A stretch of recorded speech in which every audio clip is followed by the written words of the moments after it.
Live from UPC Studios in Kampala, this is Good Morning Uganda.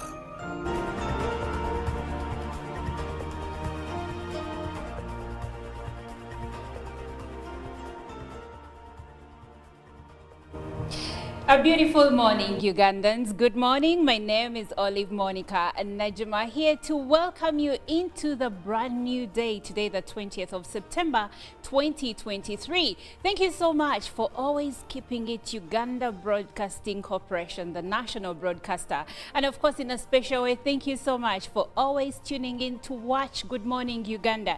Good Morning Uganda airs from Monday to Friday, 6:30 to 9 a.m. every single moment. And what do we do here? We give you insights into some of the hot stories that occurred that previous day and even that have occurred that morning. Is there a story that is breaking? We are going to bring it to you right here on Good Morning Uganda. And of course, we usually have topical issues that we delve into in the hour of 7. That is during our newsreel. And I'm not alone. I usually move with the awesome 3, and that is Chantal, Olive Akandinda, Robert Chirabo Nyonyintono, and Jerome Paul Sonko. Good morning, Lady in Green. Good morning, Olive. How are you doing? I'm great. You look lovely. In I think you look lovelier. The pink is just popping. Oh, thank you, thank you. And someone said when you cut your hair again, you cut some years. Well, my friend, someone told me they need to take me to school, and I was like, I haven't done shopping. Send the shopping so money. They should send shopping, send the shopping money, please. Shopping money. Sonko, would you send Chantal shopping money? Good morning. Good morning. Yeah, I was actually one of the people who noticed that she looks younger. Oh. The catchword is younger. And you guys are insinuating that I am old. Are you?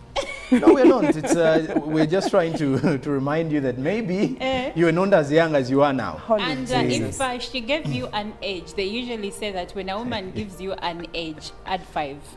Exactly. Now, if she So gives Chantal, me 22 maybe today, then she's 27. Oh, wow. Oh, well, fair enough. Yeah, fair enough. I can work with that. Okay, okay, so good. Sonko, you know, a lot happens in the morning when we come, when we are coming to work, and sometimes I wonder if there is some acts of kindness some people do in the morning. For me, the thing that I love to do most is once in a while, if I can find a school-going child on the road and I give them a ride to school, that makes my day. So what usually makes your day in the morning? What usually makes my day in the morning is there are actually 2 things, and the latter is actually funnier. One is people who actually wake up in the morning as early as 5 to go and work.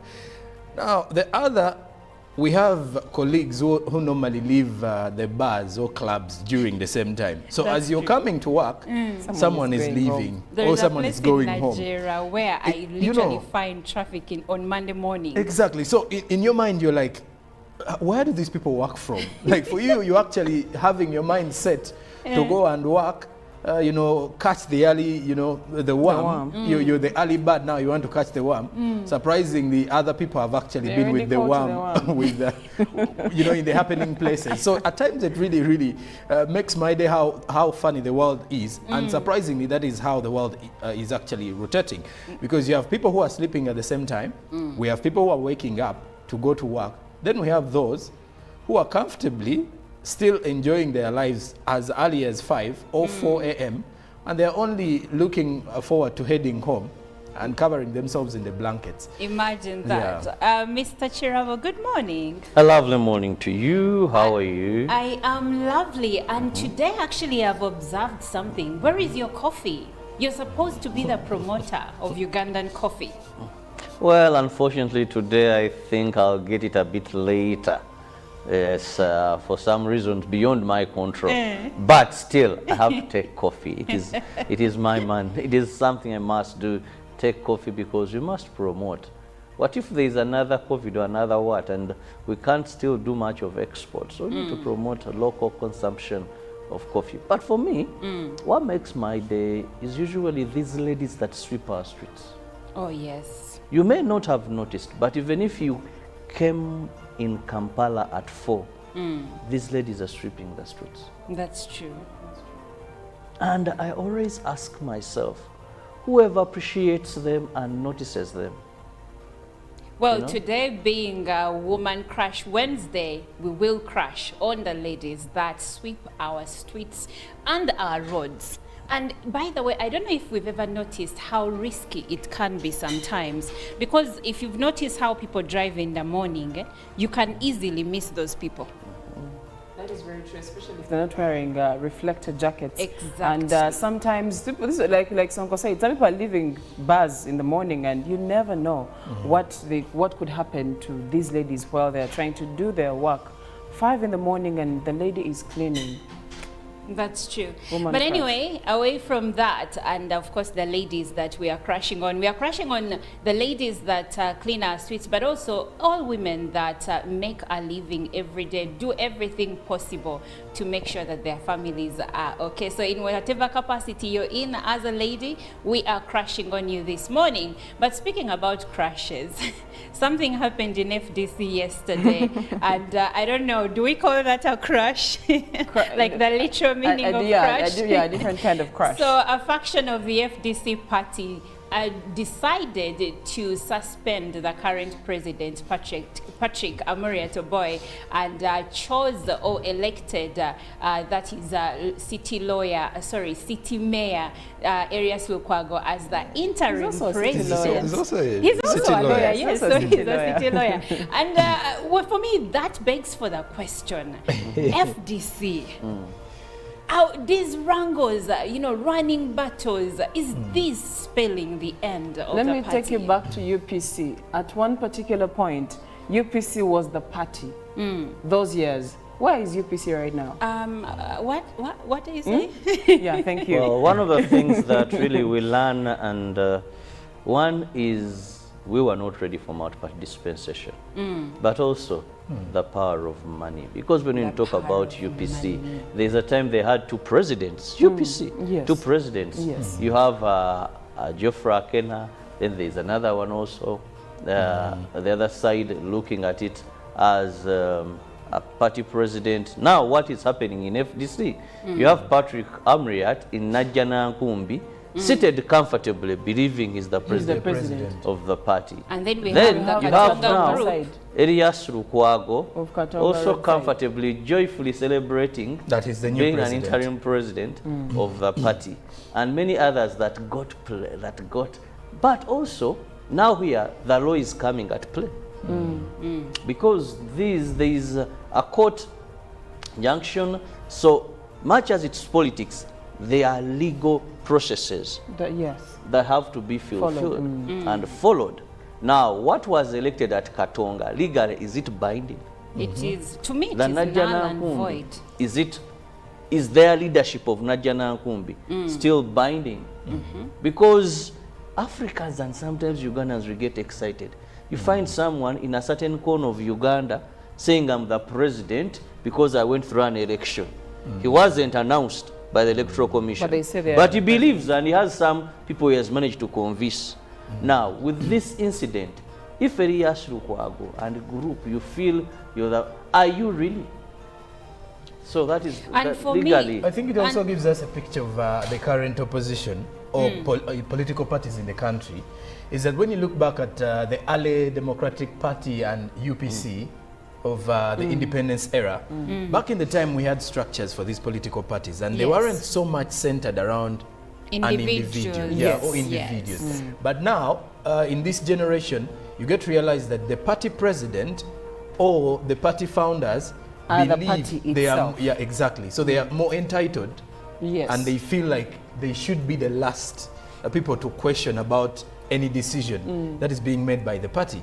So you get to realize that is how we reach the point where the DP president happened to cross over to NRM, and then the members weren't And, aware and, of it. and, then, But- and then they're but still when you saying say that at deep- one point he was still the party president. And So he it is there's a still the lot party of this president. organization and the structures within the political, parties of our country. But it really takes need us checking. back. It takes us back to what Chirabo has said, the power of money. Because honestly, if these parties had enough finances to, run and enable the leaders to live a comfortable life, because I believe that is what they are all looking for. We would not have a whole president crossing into another party to take a ministerial position. But politics is service. No, Yes, that's politics why I is also want service, to, but you let's know, not pretend that that's how Ugandan politics What is missing We Ugandan know- politics? Yes. Is the money. Olive, you It is said it money. right. Is the It money. is money. People are crossing one party from the other because of money. Yes. Money may not be necessarily what confused FDC, what they call the evil money.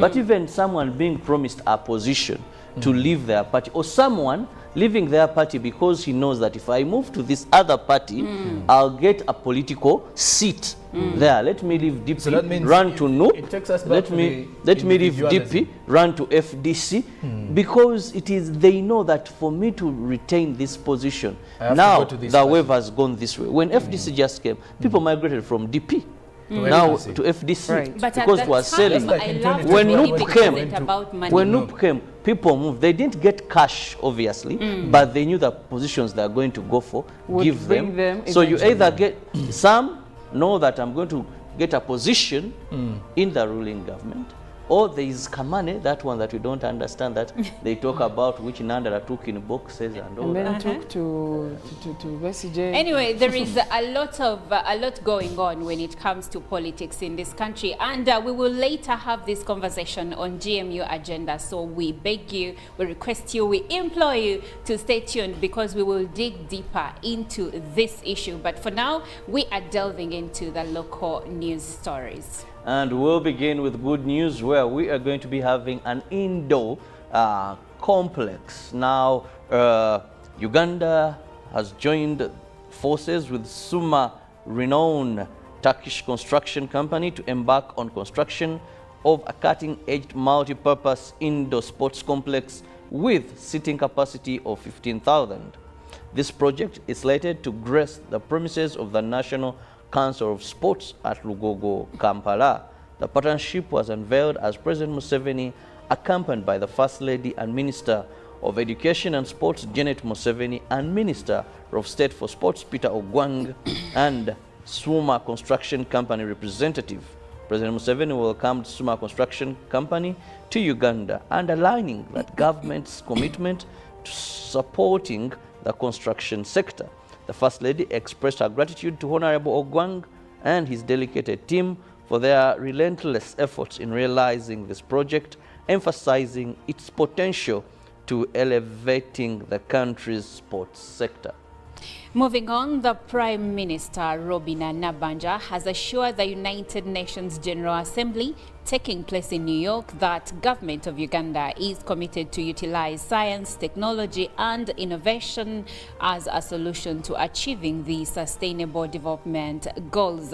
Nabanja made the commitment while addressing the United Nations General Assembly during the Heads of State and Government for 2023 High-Level Political Forum on Sustainable Development Goals under the auspices of the General Assembly in New York. And the Forum for Democratic Change Party finally sealed its split as the Katonga fraction elected its own leaders in what was described as an extraordinary meeting managed by FDC National Chairman Waswabiri Gwa. An interim leadership was elected, disowning the governance at Najana Nkumbi Party headquarters led by Patrick Amriat. The exercise was foiled by security at Busabala Nature Beach. Finally did happen at Katonga, also an office of the party activists. And lastly, in our local stories, Kampala Capital City Authority has conducted an operation in the city to rescue all purported street children loitering the streets of Ginger Road, Wandegea and Nakawa, among others, in the capital city of Kampala. Over 161 street children have been rescued and will be taken to Kobulin Youth Rehabilitation and Skilling Center in Napak District for rehabilitation. The operation was conducted with the help of KCCA law enforcement team and the Uganda Police Force. Away from that, internationally, the Russia evil cannot be trusted. That is according to Zelensky as he tells the United Nations. Evil cannot be trusted, Ukrainian President Zelensky has told the UN General Assembly as he urged the world to unite to end Russian aggression against his country. In a passionate speech in New York, Mr. Zelensky said a nuclear-armed Moscow must be stopped from pushing the world to the final war. He also accused Russia of weaponizing everything from food to energy. Russia's full-scale invasion has prompted widespread condemnation. In a speech which focused heavily on the danger Russia poses to the world, he urged that other common challenges such as climate change can only be properly addressed after Moscow had been pushed back. While Russia is pushing the world to the final war, Ukraine is doing everything to ensure that after the Russian aggression, no one in the world will dare to attack any nation, Mr. Zelensky said to world leaders attending the annual General Assembly. UNESCO recognizes Argentina Torture Center as a World Heritage Site. Some 5,000 people disappeared behind its walls. Many were never seen again. Now, Argentina's Navy School of Mechanics, also known as ESMA, a military school turned secret detention center, has been named a United Nations World Heritage Site in an effort to preserve its grisly history. The Navy School of Mechanics conveyed the absolute worst aspects of state-sponsored terrorism, President Alberto Fernandez told the UN Educational, Scientific and Cultural Organization in a video message yesterday. He thanked UNESCO for designating ESMA as a heritage site. Memory must be kept alive, Fernandez said. Referencing the horrors experienced in the former school, in 1976, a military group overthrew President Isabel Perón, beginning a period of dictatorship that stretched through to 1983. Under its leadership, widespread human rights abuses took place as military leaders attempted to stand out dissent, activism and left-wing political views. And away from that, London church honors Ghanaian-born freed slave and abolitionist. Artist Che was on his way to the coast on the Caribbean island of Trinidad to collect mud to use in carnival celebrations when he received a message that a church in the UK wanted him to create an artwork to commemorate the life of an African man he had never heard of.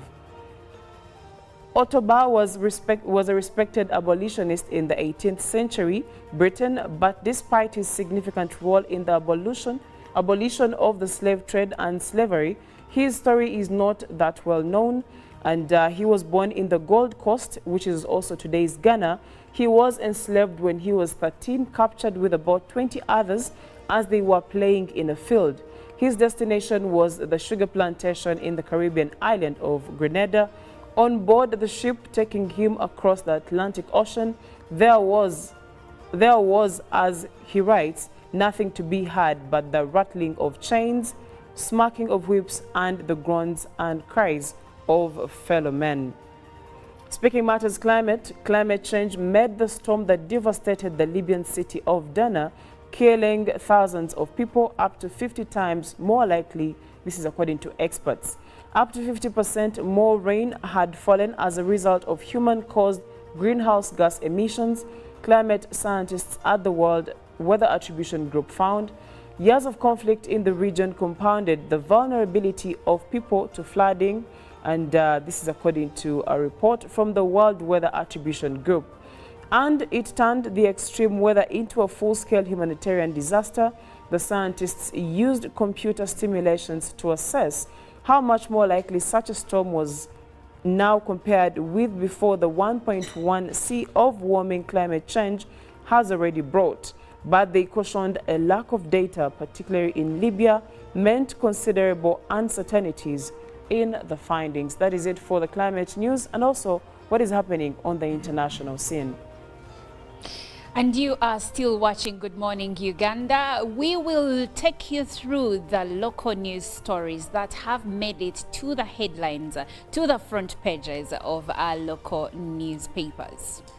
The New Vision with the headline State House probes districts and schools. The government spent about 329 billion Ugandan shillings on capitation grants. The New Vision is having that as the headline at the front page.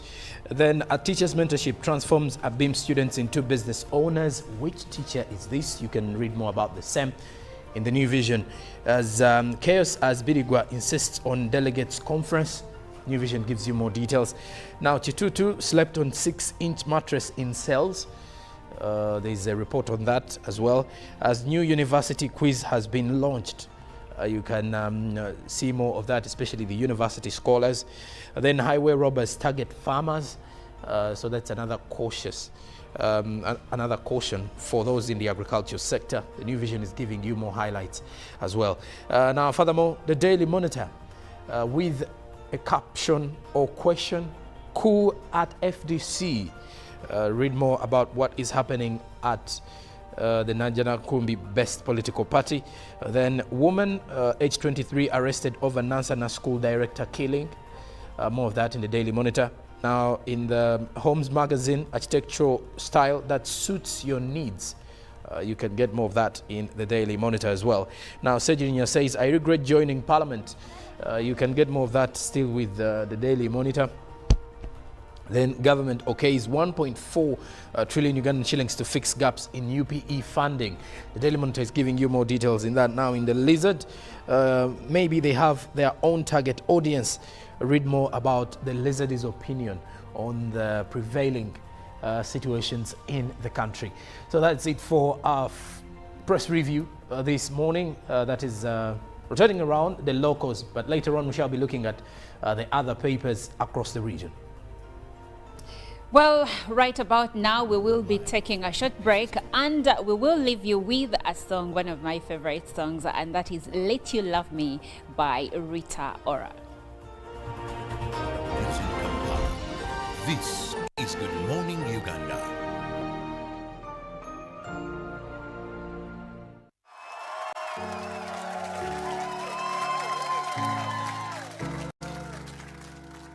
I should have stayed with you last. Live from UB Studios in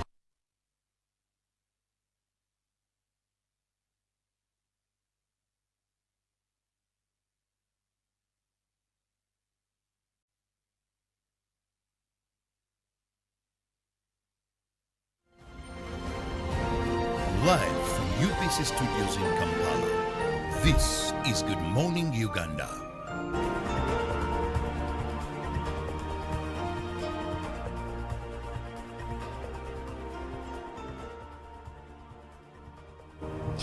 A beautiful morning, Ugandans. Good morning. My name is Olive Monica and Najima here to welcome you into the brand new day. Today, the 20th of September, 2023. Thank you so much for always keeping it Uganda Broadcasting Corporation, the national broadcaster. And of course, in a special way, thank you so much for always tuning in to watch Good Morning Uganda. Good Morning Uganda airs from Monday to Friday, 6:30 to 9 a.m. every single moment. And what do we do here? We give you insights into some of the hot stories that occurred that previous day and even that have occurred that morning. Is there a story that is breaking? We are going to bring it to you right here on Good Morning Uganda. And of course, we usually have topical issues that we delve into in the hour of 7. That is during our news reel. And I'm not alone. I usually move with the awesome 3, and that is Chantal, Olive Akandinda, Robert Chirabo Nyonyintono, and Jerome Paul Sonko. Good morning, Lady in Green. Good morning, Olive. How are you doing? I'm great. You look lovely. In I think you look lovelier. The pink is just popping. Oh, thank you, thank you. And someone said when you cut your hair again, you cut some years. Well, my friend, someone told me they need to take me to school, and I was like, I haven't done shopping. Send the shopping so money. They should send shopping, send the shopping money, please. Shopping money. Sonko, would you send Chantal shopping money? Good morning. Good morning. Yeah, I was actually one of the people who noticed that she looks younger. Oh. The catchword is younger. And you guys are insinuating that I am old. Are you? No, we're not. It's, we're just trying to remind you that maybe you are not as young as you are now. And if she gave you an age, they usually say that when a woman gives you an age, add 5. Exactly. Now, if she So gives me Chantal, we 22 add maybe help. today, then she's 27. Oh, wow. Oh, well, fair enough. Yeah, fair enough. I can work with that. Okay, okay, so good. Sonko, you know, a lot happens in the morning when we come, when we are coming to work, and sometimes I wonder if there is some acts of kindness some people do in the morning. For me, the thing that I love to do most is once in a while, if I can find a school-going child on the road and I give them a ride to school, that makes my day. So what usually makes your day in the morning? What usually makes my day in the morning is there are actually two things, and the latter is actually funnier. One is people who actually wake up in the morning as early as 5 to go and work. Now, the other, we have colleagues who normally leave the bars or clubs during the same time. So That's as you're true. coming to work, someone is going leaving home. There or is a someone place is going in home. Nigeria where I You literally know- find traffic on Monday morning. Exactly. So in your mind, you're like, where do these people work from? Like for you, you're actually having your mind set to go and work, you know, catch the early, you know, the worm. You're the early bird now, you want to catch the worm. Surprisingly, other people have actually They been already with the caught the worm, worm. with the, you know, in the happening places. So at times it really, really makes my day how funny the world is. And surprisingly, that is how the world is actually rotating. Because you have people who are sleeping at the same time. We have people who are waking up to go to work. Then we have those who are comfortably still enjoying their lives as early as 5 or 4 a.m. and they're only looking forward to heading home and covering themselves in the blankets. Imagine that. Mr. Chiravo, good morning. A lovely morning to you. How are you? I am lovely, and today actually I've observed something. Where is your coffee? You're supposed to be the promoter of Ugandan coffee. Well, unfortunately, today I think I'll get it a bit later. Yes, for some reasons beyond my control. But still, I have to take coffee. It is my man. It is something I must do.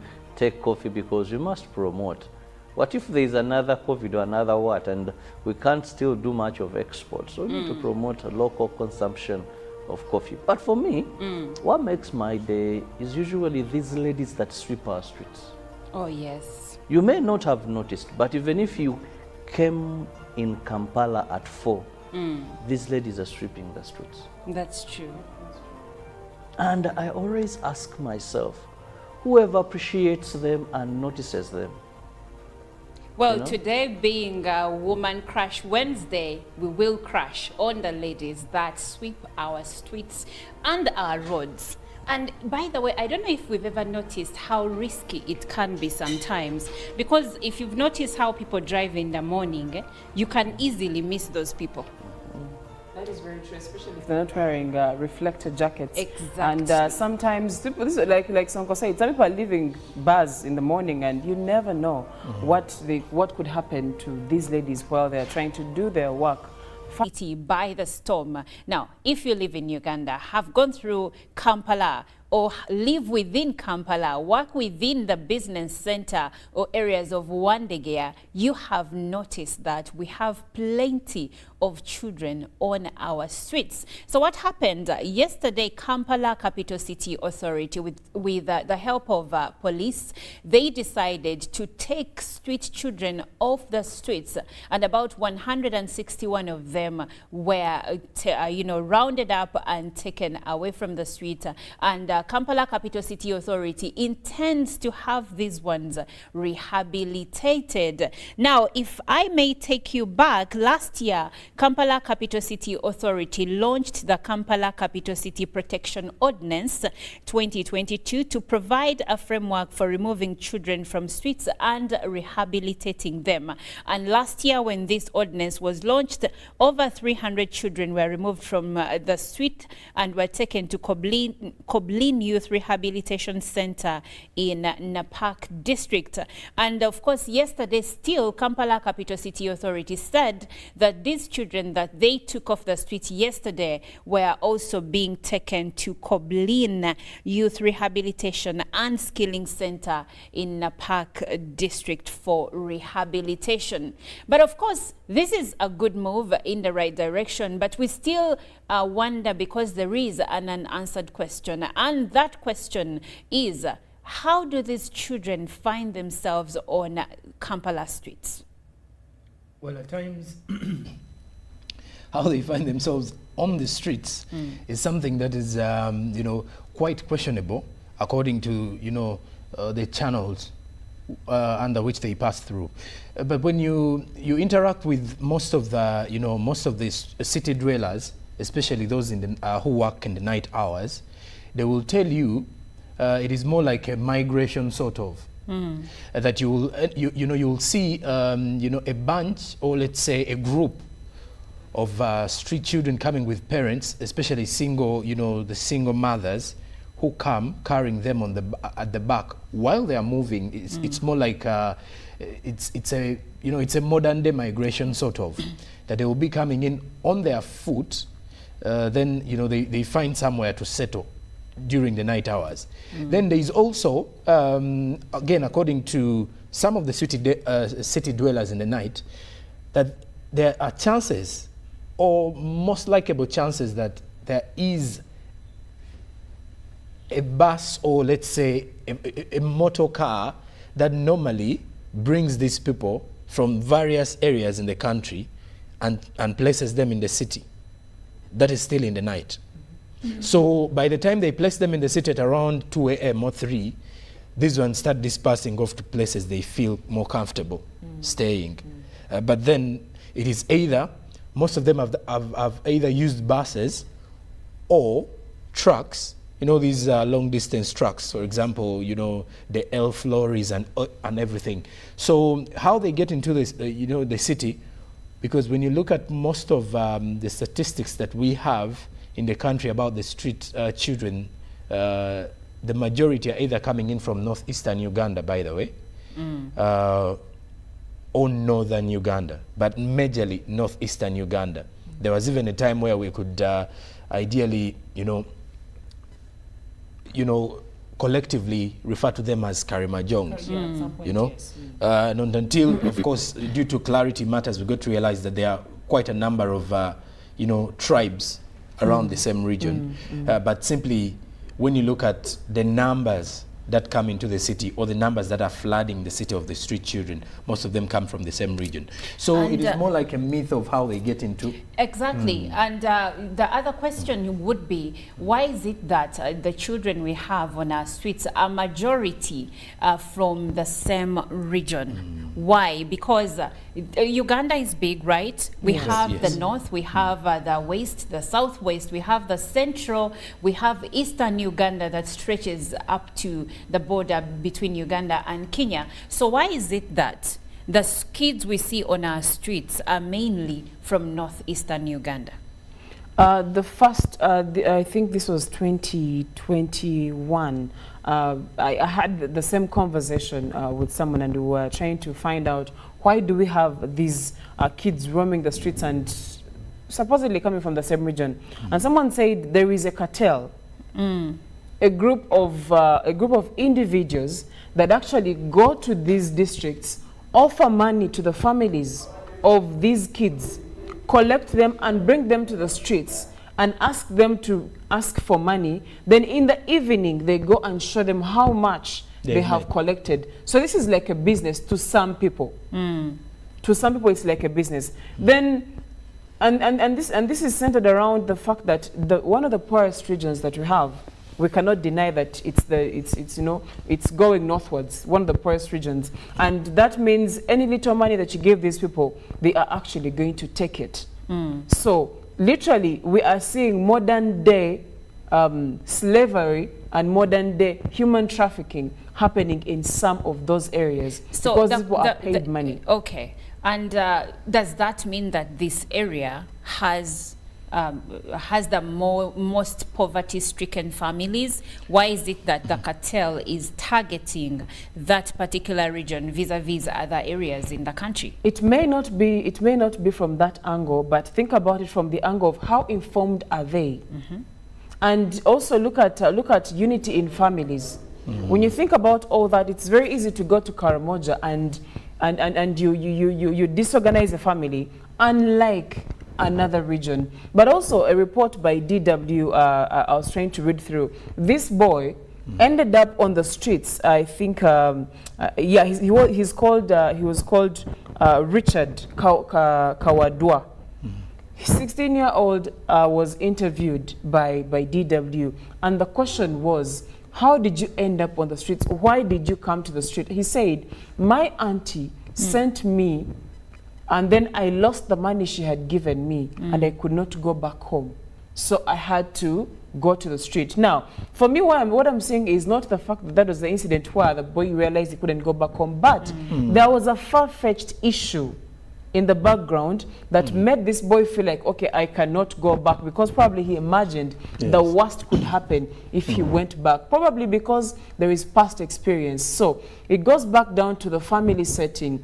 Most of the families that are not united, most of the families that are not well informed on how to, how to put a family together, are definitely going to have such disorganization where a child feels like, I cannot go back, I would rather go to the street and beg. And also there is, when you look at it from the angle of the rate at which they actually, the females get pregnant in there or conceive, most of the street mothers that we have, or most of the single mothers on the streets that we have, are too young when you look at them. By observation, you get to realize that they're either in their teenage or in their early 20s. Right. So which again takes us back to either the lack of illiteracy or the environment where they're actually, centered.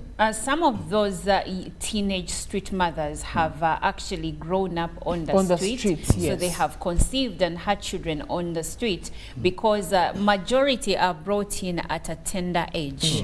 And it is said that some of the parents, families, that side of, let's say, Napak district and other districts from the northeastern part of the country, the parents, the area is poverty-stricken, and the parents sometimes are promised that their children are being brought to Kampala to get bursaries, to be educated. I remember a case, was it early this year or sometime late last year, when a bus was found with street children being brought to Kampala after someone lied to a group of parents that they were taking them to study in a school in Luwero. But it turns out that it was actually a case of human trafficking. And of course, I remember also watching what are those documentaries that NBS does, where it's more of the investigative kind of. I watched an investigative piece by another local station where they found that they were bringing kids, fetching children from the northern part of the country, bringing them to Kampala in the wee hours of the night. Like I told you, so there's a cartel that does that. And do we know what this cartel is? Do we have any idea of how this operates? How they operate, the people, are there any arrests that have been made? Do we have any names? I think we also need to understand something about how these young women are getting pregnant within the capital here. Yes. And who is impregnating them? Yes, but let's look at the cartel first. And when we look at the cartel issue, like Shatal did mention, that it's more like a modern day human trafficking. Stories of the street children always begging for money and then taking it to someone to maybe give them commission is something that we have to also look at. And then we need to ask ourselves, why is this continuous? However much government, even last year there was a drive where they had to pick these particular street children off the streets. But every time they pick them off the streets, the following week. And by the way, lest we forget, it is not only Kampala that has these street children. There are quite a number of cities. It's just that in Kampala there are so many. They're prevalent. Well, in Kampala we have about this was according to a report. This was in 2022 actually. This report said we have about 15,000 street children aged between 7 to 14 just in Kampala on the streets. It was a DW report on February 10th, 2022. Now, which other district do we have that has these street kids? Because when you look around, honestly, I have been to Mbarara side. I've not seen street kids. If they're there, they are very, very minimal, but I've not seen street kids. I have been to Ginger side. I've not seen something as alarming as what you would see is in Kampala. when you are in Kampala. Yes, very true. Even when you go to Mbale, you'll not see as many, but you'll see still some, see, but see you some. won't see as many. So it's like, at times, there is also a belief that once they are removed from here, others actually dropped to these various cities. So again, you get to realize that either way, the cartels are always looking at ways of, disbursing these children. Even when government gets some and puts them into rehabilitation centers or others back to school, there are again those who are still in, in movement. And this is something that we really need to as well address, because I want to believe some of these, even with these investigations, you get to realize that most of these street children are actually open enough to remind us how they got into the city. Though, again, what I've noticed, even during their opening up, they never give us clear information about the individuals or about how they get into the city. Like I did mention, at times they will tell you we came, using bus, or others will tell you, maybe I came with my parent, and everything like that. And then the parent disappeared along the way. Exactly. And also we can't dispel the fact that some of these kids actually were running away from the insecurity in those regions. If a region is insecure, you're going to find that this kid is going to run away because they're not, they can't stay in it's for political insecurity. But also think about cases where, like I said, families, if these kids are being tortured, definitely they're going to run away. Talk about extended families where some of the kids are not looked after the way they should be looked after, or they are not getting what they should be getting. If this kid lands on someone that tells them, listen, I am taking you to Kampala to make money, this kid will definitely not stay because they want to leave and go make money. So different reasons can be put forward as to why we are seeing these street kids on our streets in Kampala. And we also need to recognize that, yes, many of them are from the northeastern side of the country, but also others are from other regions like central, like western, like eastern, because like Chantal put it, there are many reasons as to why children run to the streets. Some of them, the situation at home is really hard. We've had cases of children running away from quote unquote monster stepmothers, or a family that is too poor to afford to take care of a child's needs, and the child believes that if they go to the street, they can make a living, and before you know it, they can't find their way back home, and we have birthed another sweet child that maybe will one day rape a girl or become pregnant out of rape, because most of these girls are raped, and then she will or even birth, offered money. or offered money, yes. And then she will birth another child that is also going to be a product of the street, because we have types of street children. We have street working children, and also we have street living children. Those are children of families that live on the streets. Yes. Yes. No, the street working are the vendors. The street working are the vendors. And the street working children, actually, most times they even have homes. They go back home. Yes, in they the have evening. where they stay. Yes. Exactly. But of course, you'll find them staying in like the upcoming slums around the city center, like on the outskirts of the city.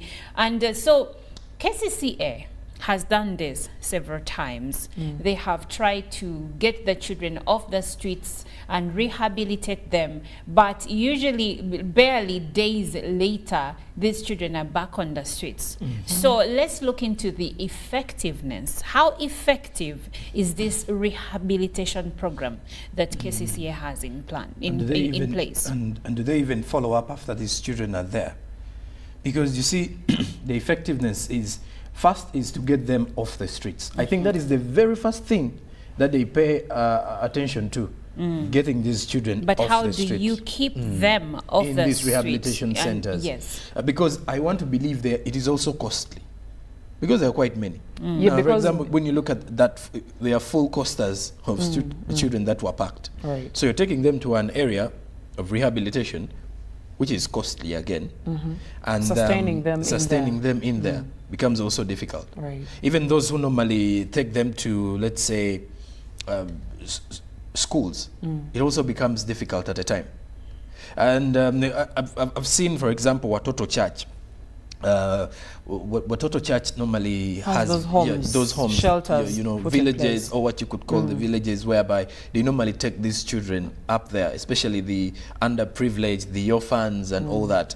And when you go in there, they give them that sense of family. Right. I think this is something that government should as well look at, because I believe we have quite a number of non-government organizations that are centered around uplifting the underprivileged children, especially the street children. So on the part of what Olive is actually asking is how sustainable can this be? It is something we really need to question, because if you are to go back and let's say next week still on the streets, trust me, you will find exactly. Just go down even here, today, Ginger Road. you will still find some. them there. Just Ginger Road down here, So, you'll find them.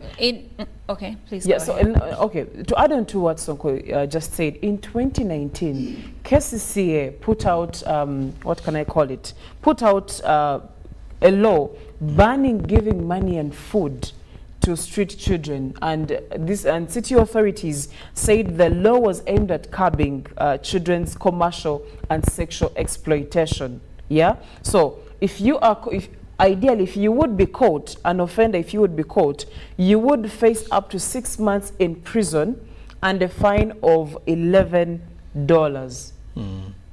Now, the question is this law working?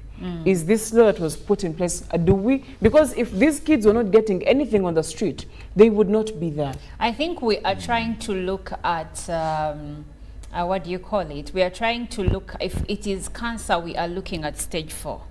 But we have ignored what could have caused the cancer, all right?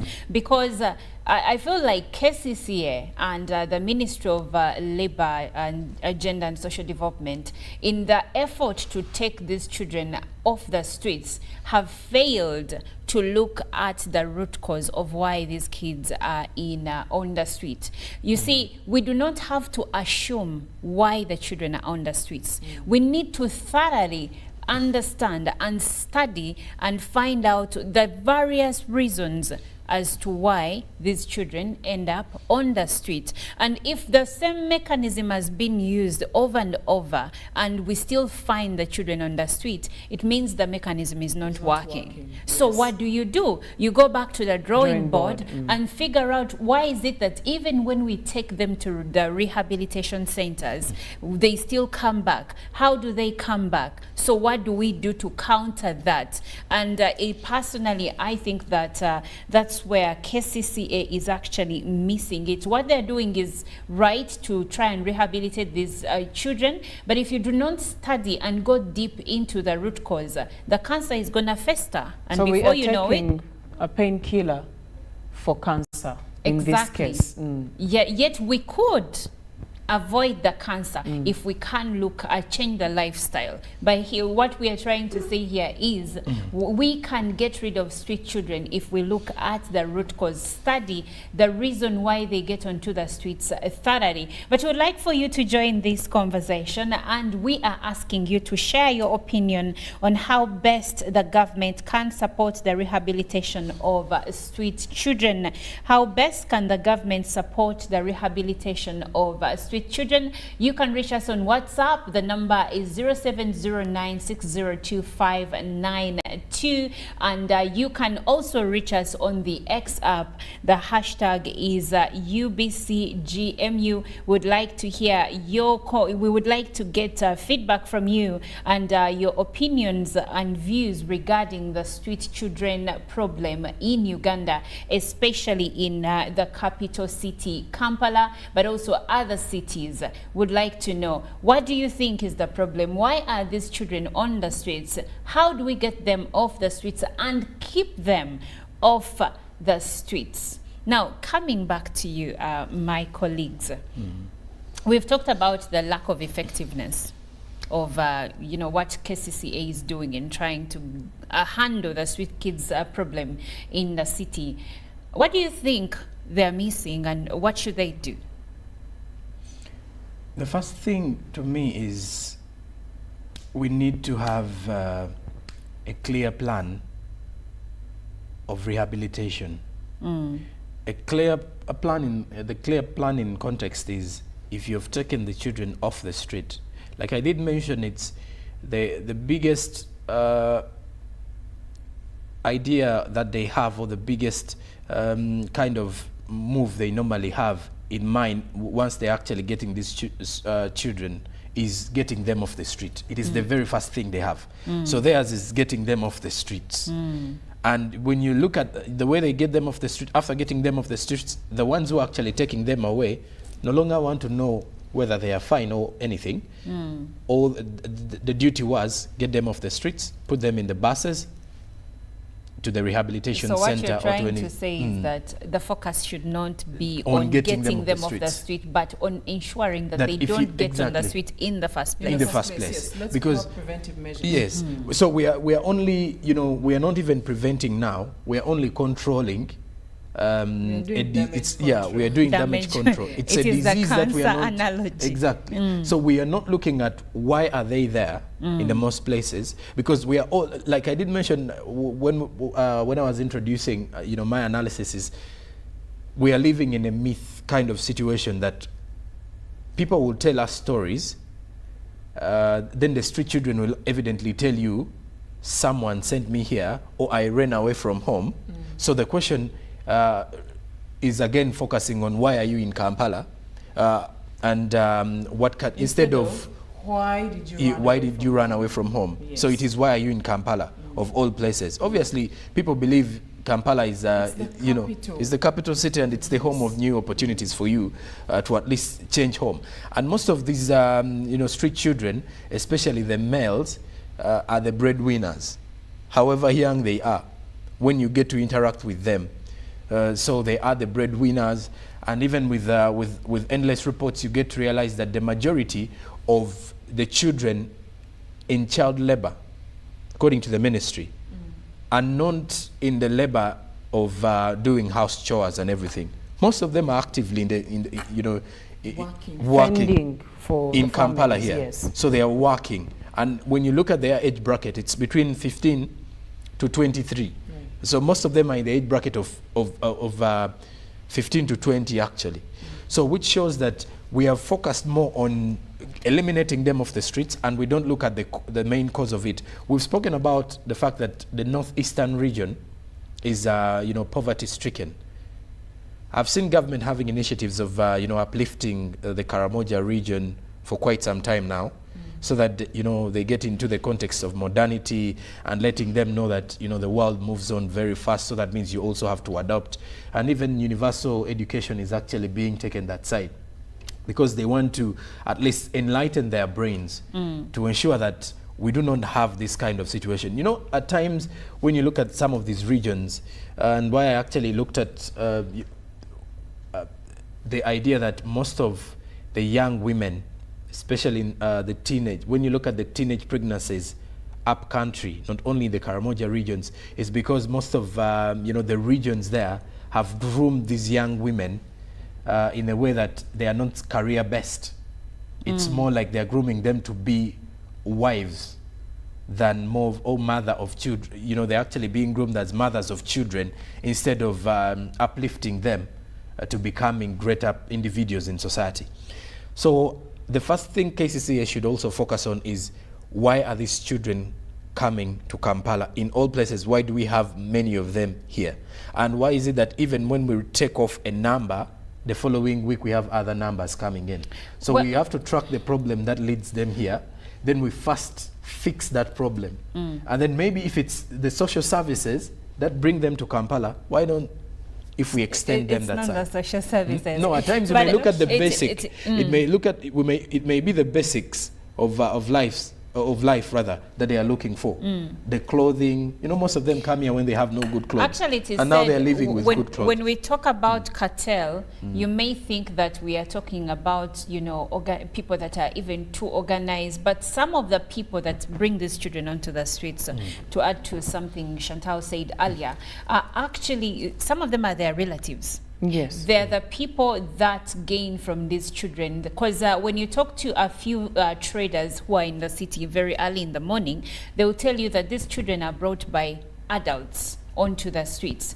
This money that imagine a baby of 1 year or a baby of about a few months, maybe 8 to a year, is on the street begging. When you look around, you don't see an adult in sight. Who do you think takes Who that trained money? and who do you trained think this who kid how trained to- this So baby brings in to- the element of breadwinners. Exactly. So these children are brought onto the streets by adults, and maybe KCCA needs to start there.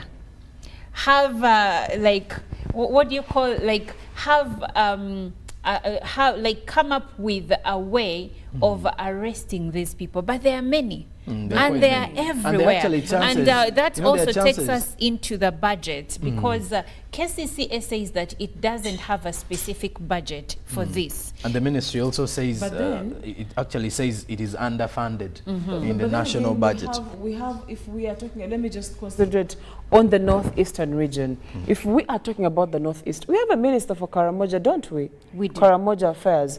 So, Ngoreti what, thank you. What has this minister done to ensure that we stop? Okay, let's say this minister has done their part and we have reduced the number of Karamojong street kids. That is a good start.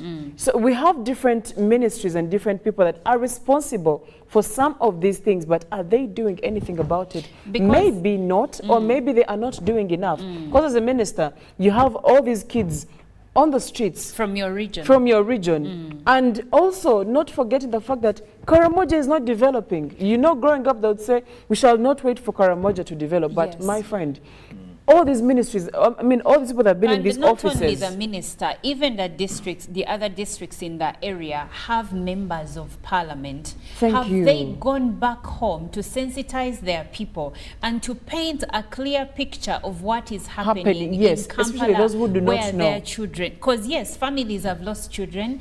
I was reading a story in one of the local dailies where one parent was saying, it's been 5 years and I've been looking for my daughter. I can't find her. I've sent people to Kampala to look for her. But how do you look for a child who is on the streets?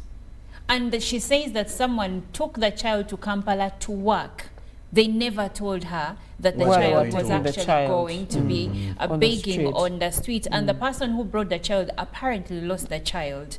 And this is one of the many stories that parents that side are sharing, okay? So the members of parliament from this region, the minister for Karamoja, what are you doing? There has to be something. Go back to the grassroots, sensitize the people and let them know what is really happening, and discourage them from sending their children to Kampala or other regions, because someone here has actually said, I think Mbale City street kids population is next to KCCA. You won't see them during the day, but see from them during the 7 night. p.m. you're going to see them on the streets. And he says pregnant women on the streets, who is in charge? These women should be having husbands and boyfriends. If you are keen, you will notice that some of these women have more than 3 kids and in progressive ages of 5, 3. Well, when it comes to pregnancy, we can't really say these ladies have husbands and boyfriends. Maybe some of them do, but let's face it, they're not living under the most secure of circumstances. So you don't know who takes advantage of them, because there are many young men on the street with hormones raging, and these young women. So I understand that there are so many cases of rape when it comes to ladies that live on the streets with their children. This one says, good morning, UBC to Gume Musa. He lives in Fort Portal, and he says KCCA should enhance clear rehabilitation to street children. Thank you so much. And this one says, hi UBC, good morning. His name is Luchamzi Abdul. He says Uganda and the leaders are basically doing things without caution.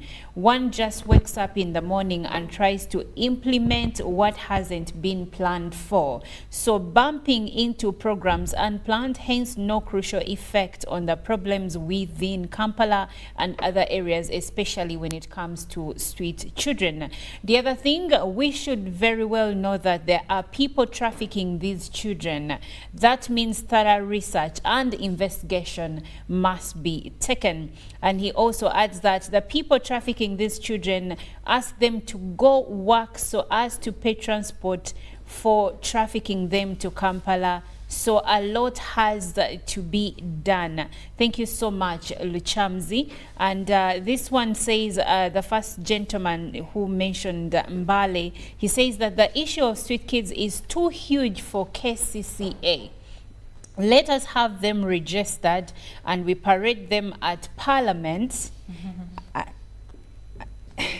Oh, he has deleted the message as I was reading it. But this one is from Ginger, and he says the cities are at the tail end of the street kids problem. All cities have no rehabilitation homes of their own. And this one says, good morning, family. Most of these street children are on streets, not because they are totally homeless, but they just prefer that life. Most of them.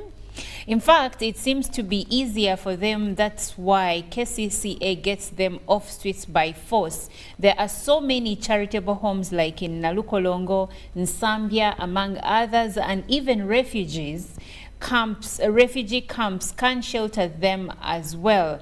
By deliberately choosing street life, because it seems to favor them, and it's a bit dangerous because they start as beggars but later graduate to real thugs.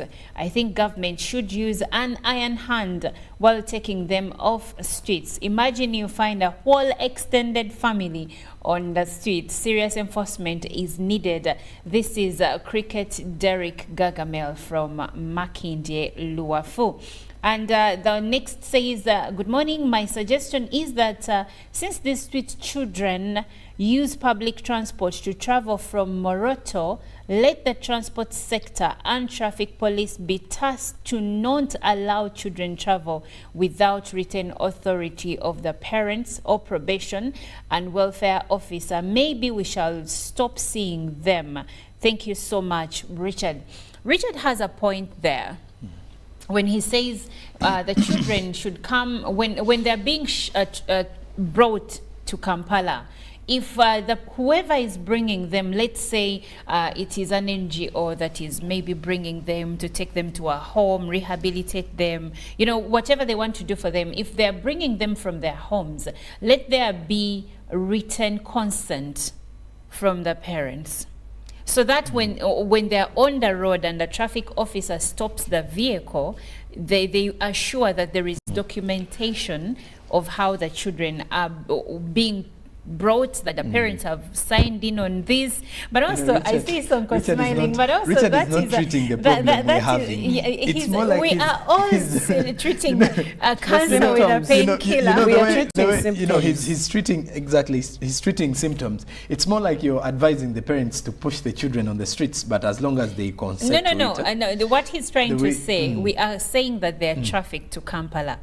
And he says that maybe whoever needs to bring children to Kampala, they don't not to bring them to the streets. There has to be clear documentation, like a clear system followed. If anyone is to bring children anywhere, maybe then traffickers will now have to stop, because there will be a deterrent of where let's say you're coming from northern Uganda and you know that in this area traffic is there and they're going to ask for documentation. Maybe that can act as a deterrent, because these children are sometimes the parents don't know where the children are going. No, the parents don't even know that their children are being taken. These people will target young boys of 13, promise them a good life in Kampala, and agree on a time and a place where they are going to meet so that they can go to Kampala. So they will run away from home, and the parents have no idea. So if there is something like that, it can act as a deterrent on the road. What Richard also needs to know is that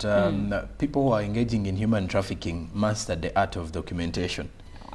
There is that. You know, even when you look at those who export people illegally at the airport, they've mastered the art of documentation. So that means he can create a document that represents And you how know, I this, even you gonna know, But then confirm again- the to confirm document that is it's from the so actual what parent. Richard needs to know is, as the government is also pushing to end street children away, it is also pushing to prevent the idea of child labor, where we have children engaging in various activities for money as breadwinners Instead of going to Instead of instead being of going in to school. school. Exactly. So anyway, before we wrap up, I would like to get suggestions from you on how best the government, parents, and even enforcement agencies, let's keep it at government and parents, how they can work hand in hand to ensure that we deal with this street children problem in the country. Let's stop treating cancer with painkillers. Let's go back down to the drawing board. I like someone in the comment section said they're jumping on things they've not planned for. And clearly, by the look of things, it's not rocket science that this has not been planned for. If you have planned for such an activity, you will do research. You will know how many street kids are there. You will know how many are from which region. You will know how they get to Kampala. You will know the reasons they get to Kampala. Then you will start finding solutions to the reasons as to why they come on the streets of Kampala to beg. So let's go back down to the drawing board. Let's plan better. Let's do our work better and make sure that when we are going to handle this problem, we are handling it sustainably, not just, you know, giving Ugandans lip Doing for the service. sake of... For the sake, we've done some work this year, by the way, as KCCA. 161. Yes, we've removed a number of street kids. But then again, you have them on the streets. What is the effectiveness of the activity that took place? Okay, so Uncle, what would be your parting shots? Well, my parting shots is I will stick to the basic the basic needs. Why I said extending the social services directly to the region, and well, the government has done something to extend some of these social services there. The reason as to why most of these children become desperate or yearning for a living in Kampala is because there are certain things that they admire, you know, to get, and they may not be within their regions. And so that means it is the same tactic the traffickers use or these cartels use once if they want to get them to this, you know what you want. I definitely offer come that. and present it. And once you also look desperate, I've taken you already. So we need to focus on that to create the basic a basic needs environment whereby they are not so much lacking because it is the modern world that we are living in. We are not supposed to leave any region, you know, untouched. Yes, we're not supposed to leave any region behind. So this is something the government should work towards. The non-government organizations, especially those who are centered around empowering women. We've seen many organizations going to these regions, you know, to emphasize on, you know, women empowerment, to emphasize on taking children to school. So that is something that we really need to work on. Well, thank you so much. I will end with a few of the comments that are coming through. There are quite a number, but I won't be able to read all of them. Still, this conversation continues online on the X app. The hashtag is UBCGMU. Kevin Matebo from Bali says, remember, many stakeholders want those kids there because they create funds for them. Take it seriously. And someone says, the issue of street kids is too huge for KCCA. Let us parade them at Parliament so that every legislator identifies those for his or her constituency and they are taken back. This is Wairagala from Ginger. And this one says these children have a problem behind them, which they should be through understanding why they are. Basically, he says we should understand why they are on the streets. Nobody begins them on the streets. They are there to look for better life from home. I am from Soroti. To remove the children from the streets, there has to be a plan. KCCA has no good plan, but they should start solving the problem from home. And this one says, good morning, Uganda. And to you all in the studio, it is not all about the minister. You got it all wrong. It is just mindset. They don't want to study. They believe it is a long way and that making money is a shortcut. Those men should be sensitized on child upbringing. They leave women with all responsibilities All they do is get them pregnant, wake up to drink. And I have a few comments from the X app as I close. This person says, seriously, this is Leva. He says seriousness, consistency needs to be applied while stopping them from coming again. Secondly, more sensitization is needed right from the villages, homes where they come from. I would add financial support, but this will attract big people and become useless. I know our society. And Nangoli then says street kids are deliberately trafficked into cities by those region. Thank you so much for your comments. This has been really insightful. Thank you for being part of this conversation. I won't be able to read all your comments, but this is still Good Morning Uganda, and I'm Olive Monica Najuma.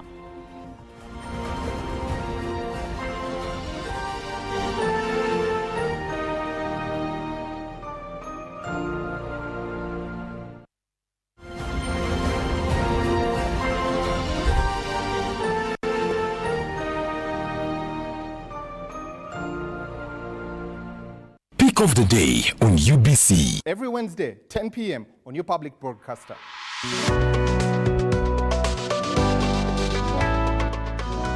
Was brought to you by MTN Momo Pay is the easy way to pay. Dial star 165 star 3 hash or use the MTN Momo app. You don't need cash. MTN Momo Pay is safe and free.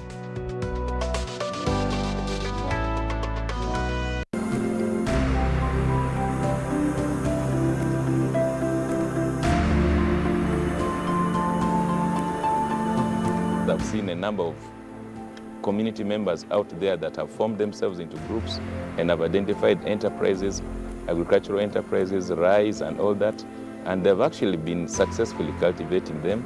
They've gone ahead, the project has gone ahead and also introduced small-scale industries like the rice huller, the grinding mills and all that that are managed by the groups. All these are successes.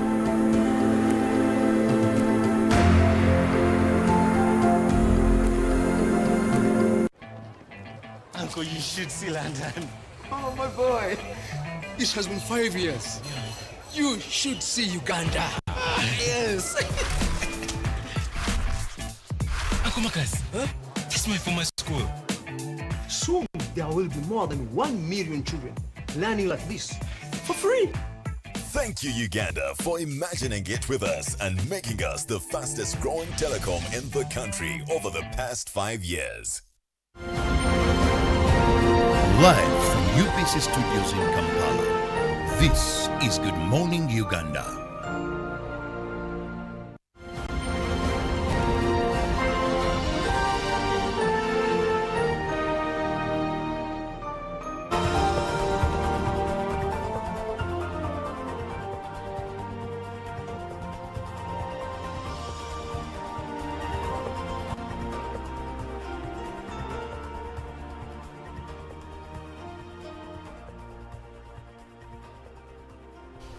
Well, and it's time for the GMU Business Update. I'm Joram Paul Sonko here again. Good morning and many thanks for sticking around and waking up with us every single working day from Monday to Friday. And at this particular moment in time, to the business community, it is when you get to at least get some updates of what is happening from your world of doing things. I want to believe every business person always but then as you're thinking of making profits, you as well need some information that is rotating around your space to see how you can tap into various opportunities that may arise in case there is any. Well, with the business update today, we're looking and speaking matters local governments. The local government leaders are actually saying that the Ministry of Finance delays to disburse certain funds to them, programs that they have, or which affects the implementation of most of these particular programs. So the leaders have shown their concern over the late releases by the Finance Ministry. This, they say, affects their planning at the lower local governments and sometimes leads to delayed implementation of critical projects. Besides that, the Ministry of Finance is currently conducting the regional budget consultative meetings with local government leaders in the countryside. In northern Uganda, the leaders want an improvement on the late releases, which affects the implementation of district projects, and also the ban on recruitment to be uplifted. Most local governments are currently running with limited personnel, which affect the effective delivery of services, and too much paperwork and bureaucratic processes, according to the local leaders, causing hindrances in the execution of projects. And this has actually led to the delay of projects being implemented.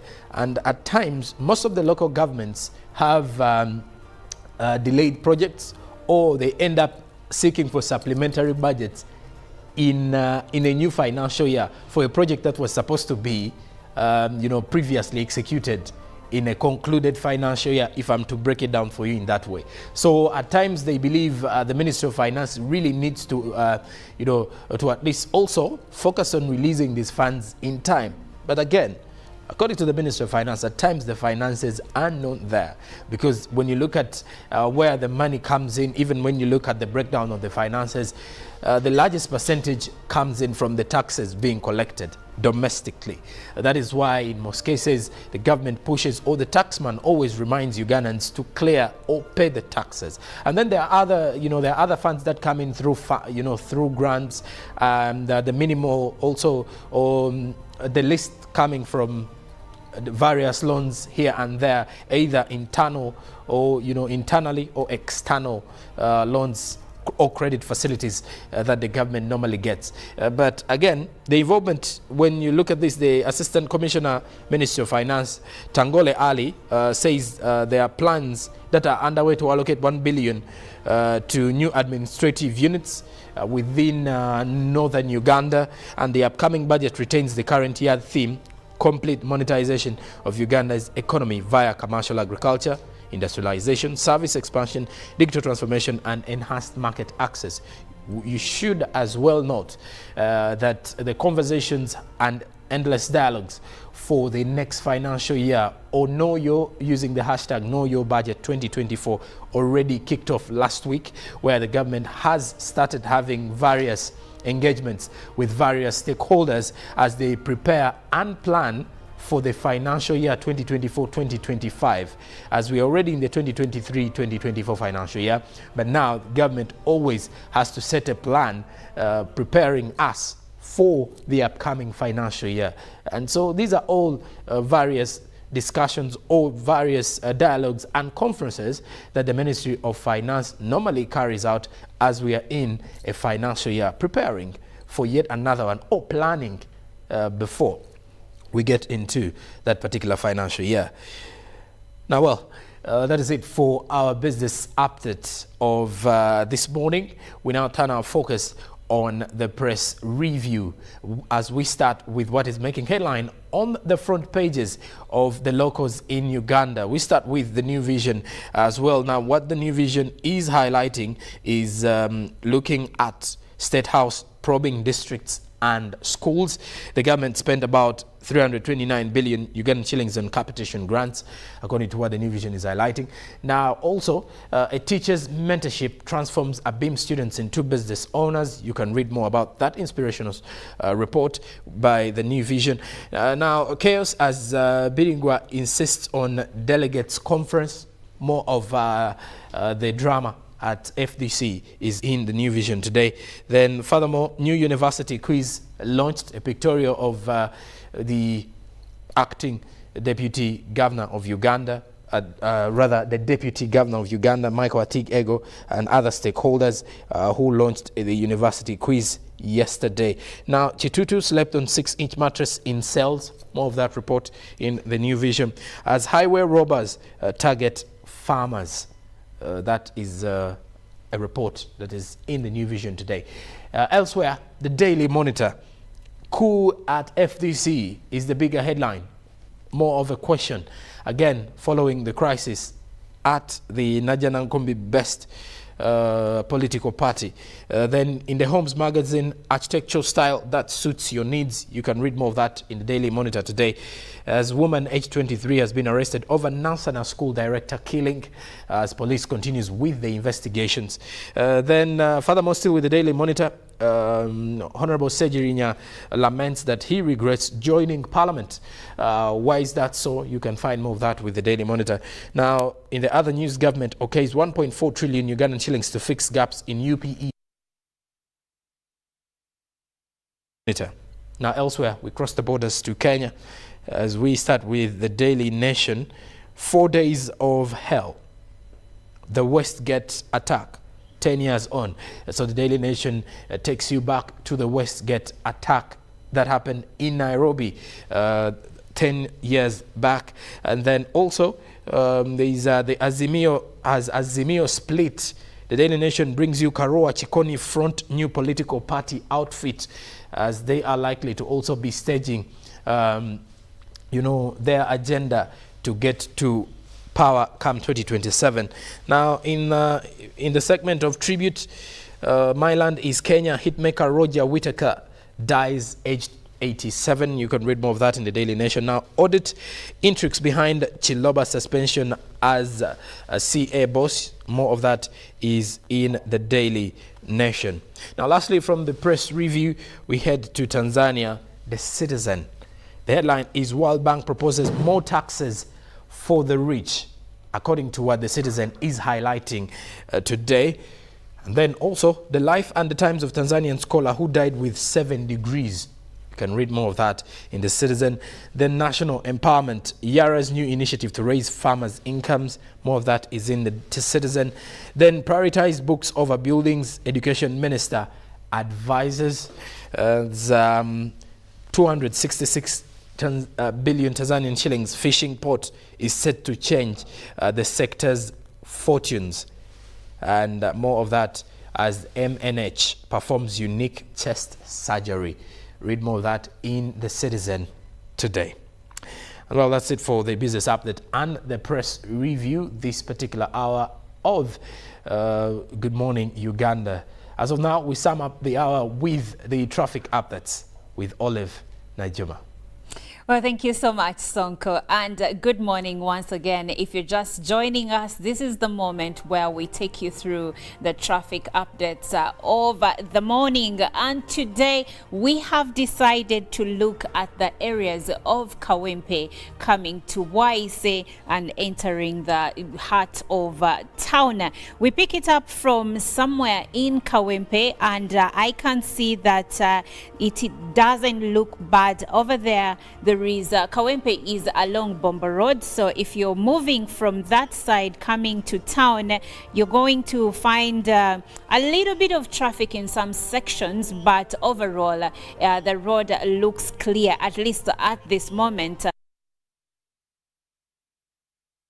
Still that road coming from Kawempe, Kawanda side and Maganjo, heading into town. Now at the intersection that joins Kawempe Lugoba to the main Bomba Road, and of course Kawempe Tula to still the main Bomba Road at Kawempe Kutano, there is some bit of traffic there, especially from the end that comes in from Kawempe Tula. Now, as you can see on your screen right there is some bit of red lines coming in, red zones, which indicate traffic jam that are coming in from Kawempe Tula all the way feeding into the main road at Kawempe Kutano. But as we continue onto this road, that is Kawempe Bomba Road, if you may, going to town, most sections are actually clear. So if you're coming from that side and you're entering the main business district, let's say in the areas of Wandegea,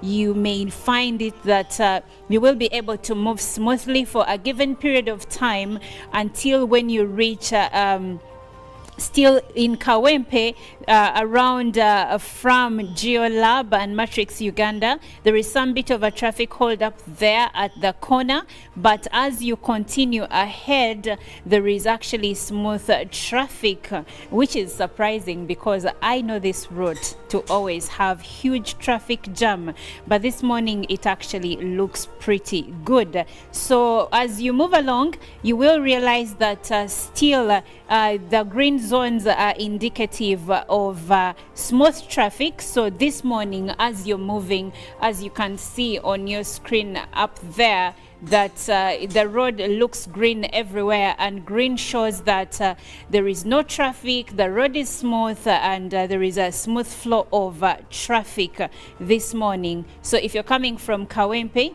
it looks good for you. I don't know what happened, but anyway, I will not excite you very quickly, because as we approach Waise, as you can see there, then the traffic starts to build.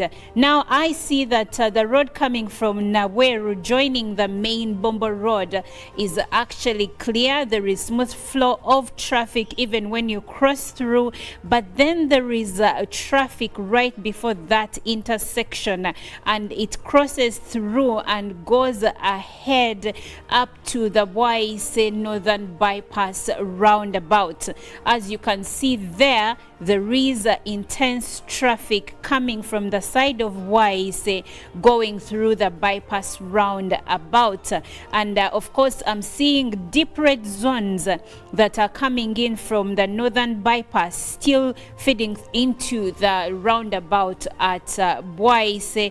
And as you move along, you will still find that still the northern bypass has great traffic there. Now I would like us to go ahead into Sir Apollo Kagwa Road. And as you can see there, after the roundabout, there is traffic coming through, going up ahead on that road. That is Sir Apollo Kagwa Road. Yes, but the good news is that once you have left the roundabout, then the green zones return, and there is a smooth flow of traffic all along Sir Apollo Kagwa Road up until you reach areas of Yakobos and Nicodemus. There you're going to find some bit of traffic, but then as you move along Sir Apollo Kagwa this morning looks pretty clean. There are a few red zones here and there which indicate traffic, but they're honestly not worrisome, so you should be able to move to where you're going in record time. Now as you approach that intersection where you that goes to Makere Hill and Nankulabye and Wandegea, there you're going to encounter some bit of traffic. Actually, when you cross through, if you're still continuing with Sir Apollo Kagwa Road, intense traffic right around Full Gospel Church as you continue ahead. There used to be a big pothole around that section of the road as you approach Umkat School of Journalism. I don't know if it is still there, but it used to slow down traffic that end of town, and I'm hoping it's not the reason why I see this huge red zone around that side. But after there, when you continue along Sir Apollo Kagwa Road, it looks quite fair. You won't be able to drive very fast, but at least you will not be held up in traffic for long periods of time. Now when we're reaching Salo Road, crossing through still Sir Apollo Kagwa Road, there is traffic there that comes from one end and crosses through, but then when you reach Old Kampala, right around the school itself, Old Kampala School, as you join, there is traffic coming in through from Gaddafi Road and of course around the school and the mosque. But then as you continue ahead on Old Kampala, the road looks clear. Now Fort Road, still around Old Kampala Secondary School, seems to have lots of traffic this morning. I see deep red zones. The road is narrow there, and I think the cars are many, so there is some bit of traffic. Now, looking at the surrounding areas like Namirembe Road, there are some orange zones which indicate that traffic flow is a bit slow because of some holdups here and there, but still nothing much to worry about. Now, looking at Rubaga Road, it seems like the road has some bit of traffic today, especially around that intersection that connects it to Namirembe Road. And Mutesa 2 Road has some bit of traffic, but nothing to worry about. But still, if you're in so much of a hurry, you may be held up for a bit of time. And of course, as we continue ahead, when you look at still the surrounding areas of Namirembe Road and that feeds into roads like Kafumbe Mukasa Road, there is intense traffic. Roads in Kampala can be a bit confusing. Just yesterday, when around the same time Kafumbe Mukasa was actually empty, but this morning it is actually intense. The entire area seems to be crowded. Same Goma Road has intense traffic there. Around Kisenyi bus terminal, there are deep red zones are over there. So in the city center, if that's where you're going and you're using the routes of Namirembe Road, Rubaga Road, you're going to be held up for a bit of time. Well, that's it for our traffic updates. Thank you so much for keeping it UBC. My name is Olive Monica Najuma, and up ahead is agenda, and later on sports updates by Ruben Mpima.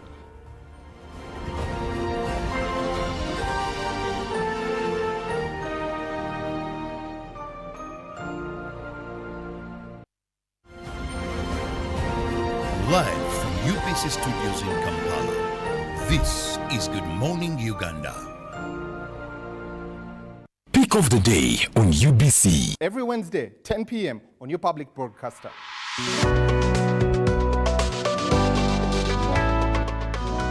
Was brought to you by MTN Momo Pay is the easy way to pay. Dial star 165 star 3 hash or use the MTN Momo app. You don't need cash. MTN Momo Pay is safe and free.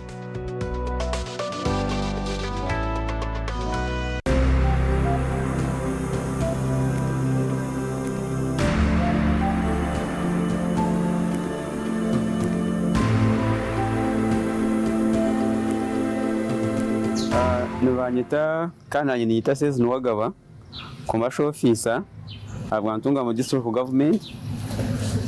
I am Sezi Nwagaba, the commercial officer for Ntungamo Local Government. I express my gratitude to God for this platform and the Emyuga initiative brought to us by His Excellency Yoweri Kaguta Museveni, as it has positively transformed the lives of the people in Ntungamo, whom I have known for a long time. The significant positive changes in their lives. The audit report demonstrates that despite their leader being deaf and blind, profits are being made, highlighting how this program has actively engaged and evolved every individual. Initially, we received 2,650 million Uganda shillings. Each constituency received 530 million Uganda shillings. I would like to express my gratitude to this platform for providing us with the opportunity to share information about the Emyuga program. Our special thanks go to the President for initiating the program, and additionally, I would like to mention that there are numerous similar projects in Rubare and Ntungamo.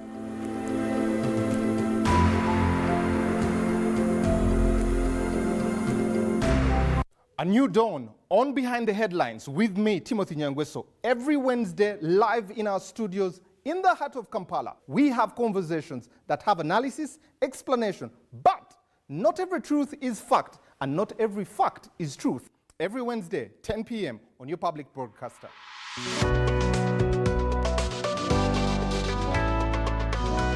All on your public broadcaster.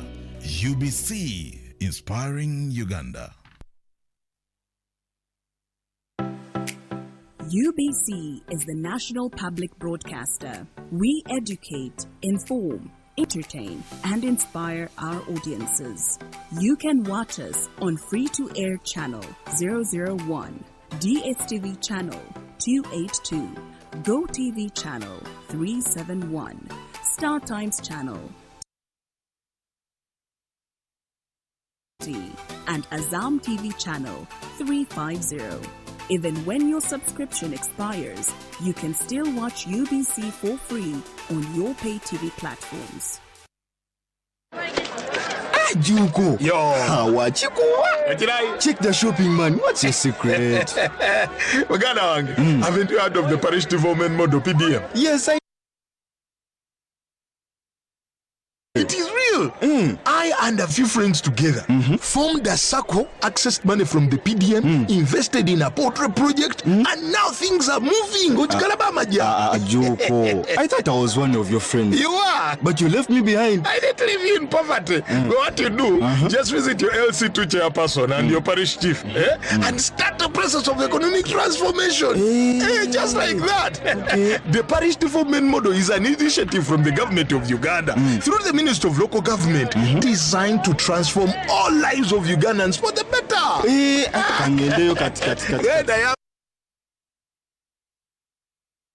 My life. Amaina ndina bile Jennifer okuva mwero si ekigusa ekyaganibwa muterere town council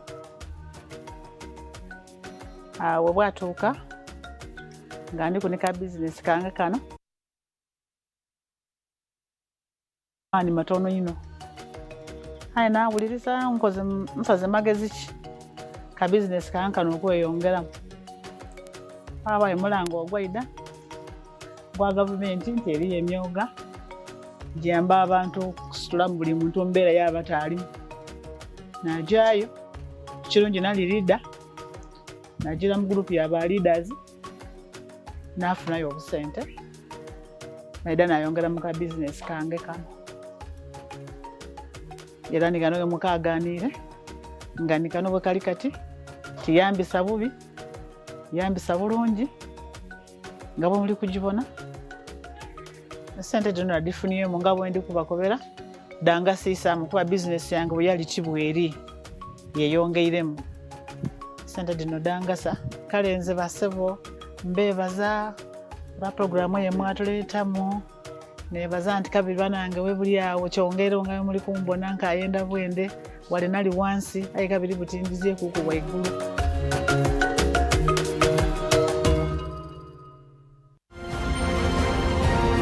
Live from UBC Studios in Kampala, this is Good Morning Uganda.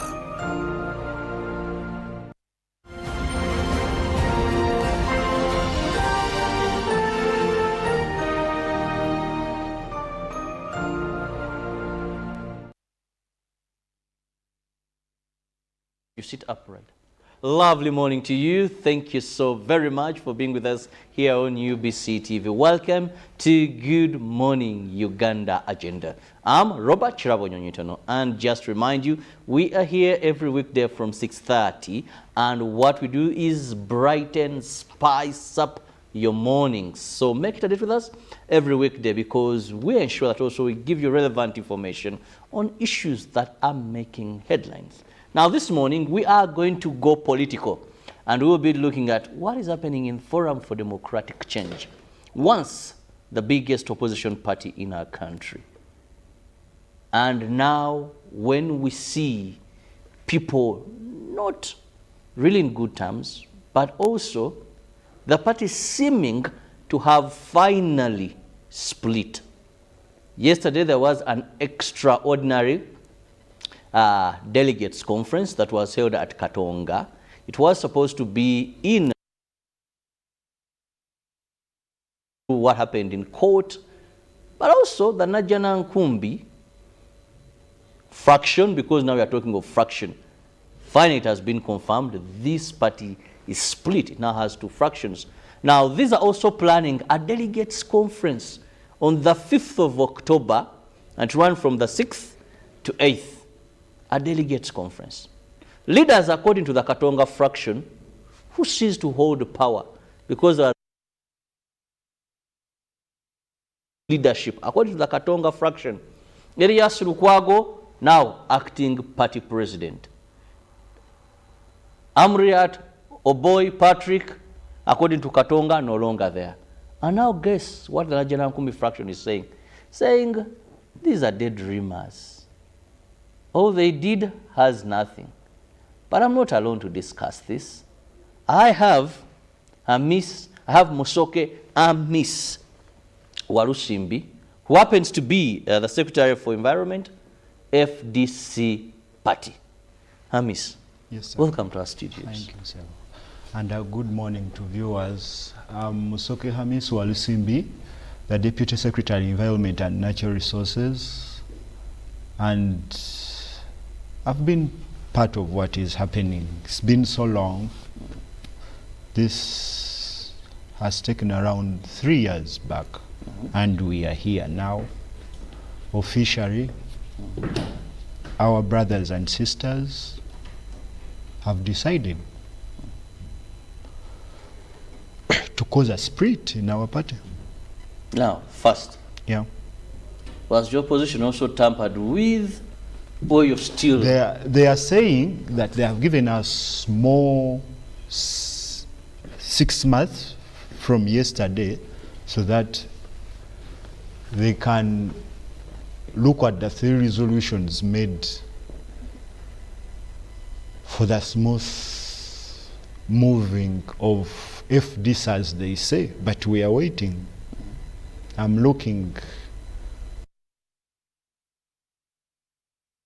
happen with ministers in a previous government, like the one of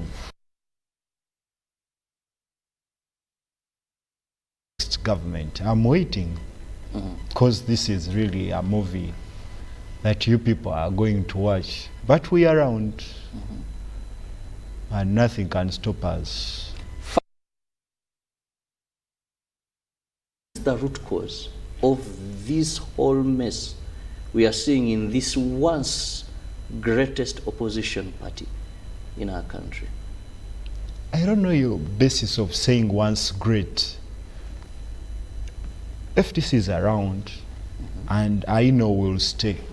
Some of us, our interest is building a party that even our grandsons.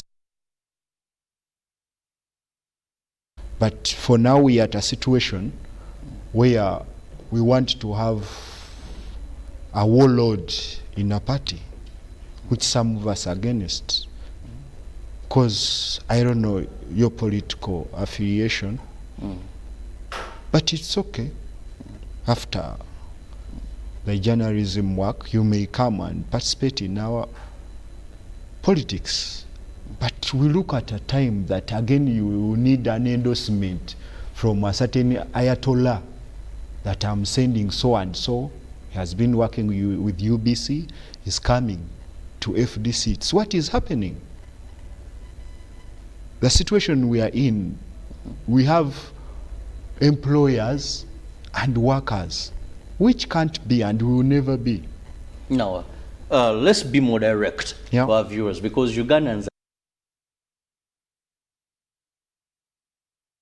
so far is that the Najana Nkumbi fraction, where you come from, you people received evil money, used this money. You wanted to bring in people with clean hands into your mess of this money. And they were wise and said, no, we must first understand where this money is coming from.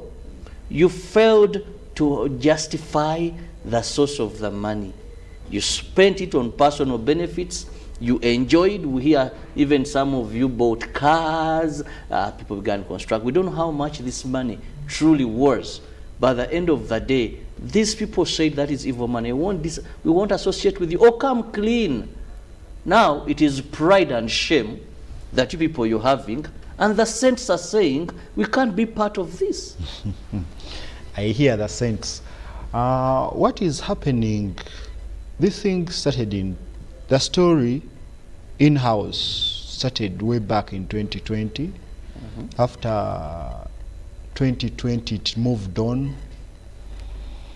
The good doctor says he played cool, then later decided to move to the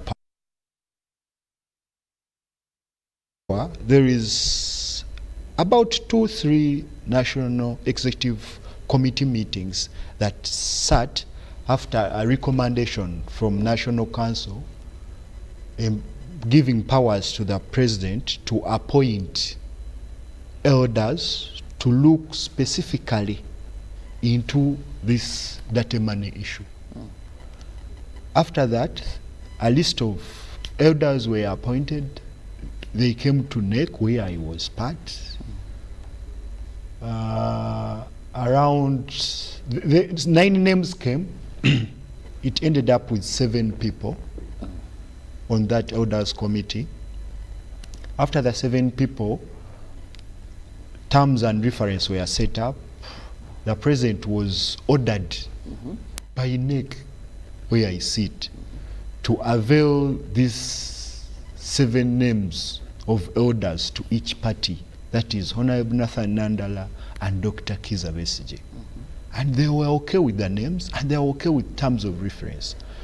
Moving on later, they called a number of people. Honorable Jack Sabit was invited, Honorable Ekanya was invited, the party president was invited, the party chairman was invited.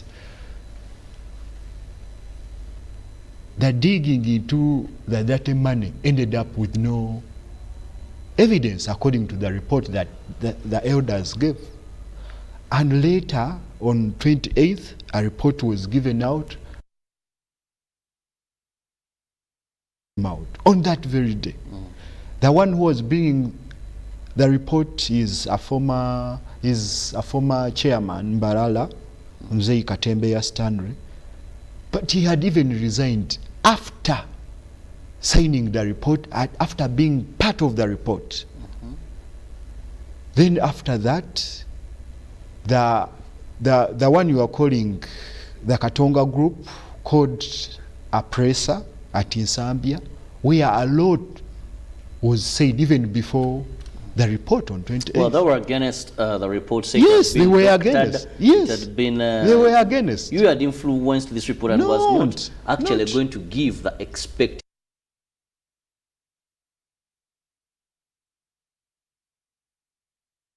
Me to tell the public, but behind curtains, you can even go ahead and find out these elders who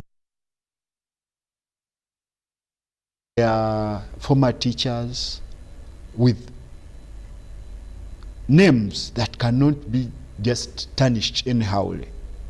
Because everything now being done is about being given money. You're saying we are paid, we are given money, but we've been around without money. Did they have the capacity to carry on clear forensic audit? It was not. This money is. It was not a forensic in say, because if I say you picked money, I have to come and prove, either with videos, either with recordings, either with what.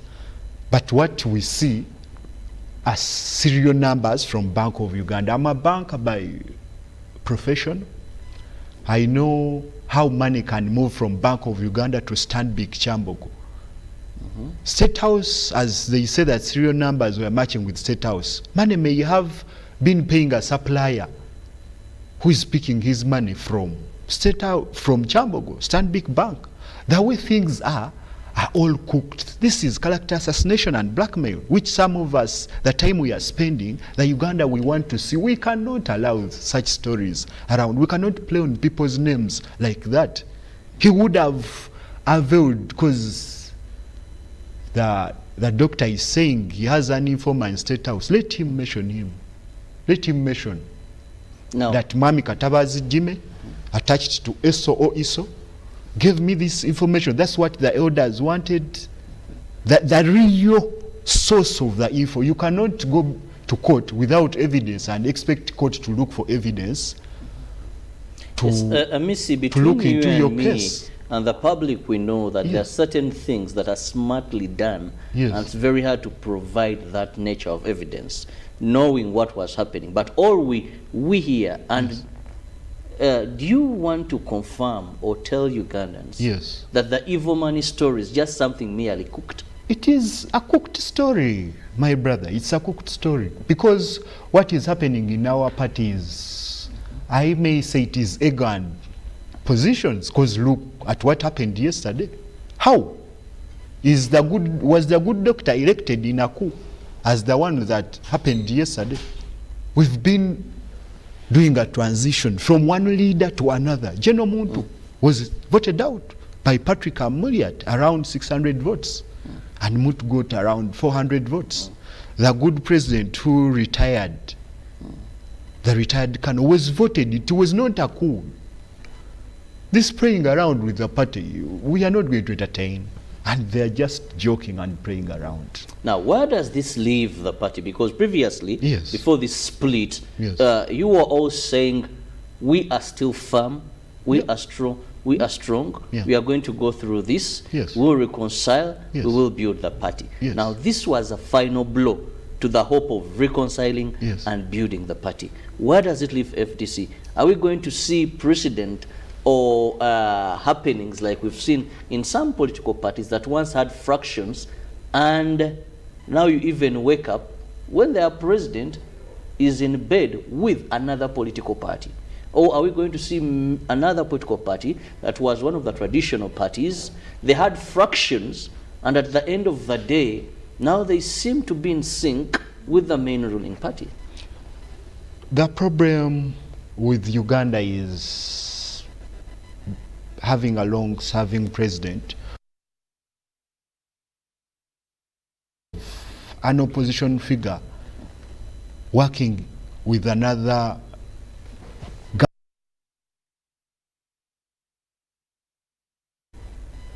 believe me or not, 3 or 4 things have to happen in an election or for a regime to change.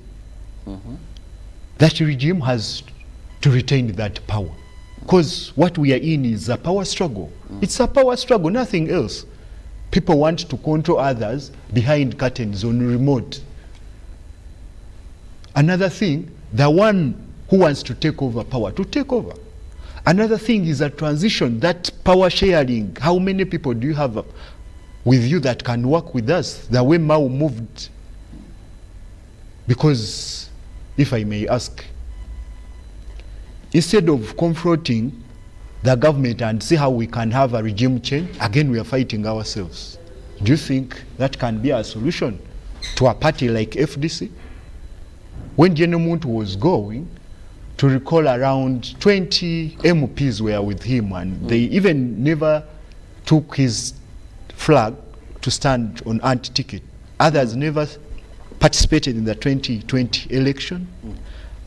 Others participated and they didn't win. FDC remained with around 10 MPs who won back again their seats and more. We had about 36 MPs. We now have 32 MPs. And they are all over Uganda. So the YC and reconciliation is a process. There are calls, we are receiving calls of what is happening from the very people who staged the coup yesterday. They are saying we are not understanding, we don't know what is happening really. This is just blackmail and character assassination, which some of us we are not going to entertain. What does it make of your party? Mugisha Muntu was a strong figure in FDC. Yes. The likes of Ali Salaso, strong figures. Yes. The likes of Winnie Chiza, strong figure, and others that left. That was a blow. However, you still managed to survive somehow. Now, here comes, you're losing a party spokesperson because he was clear.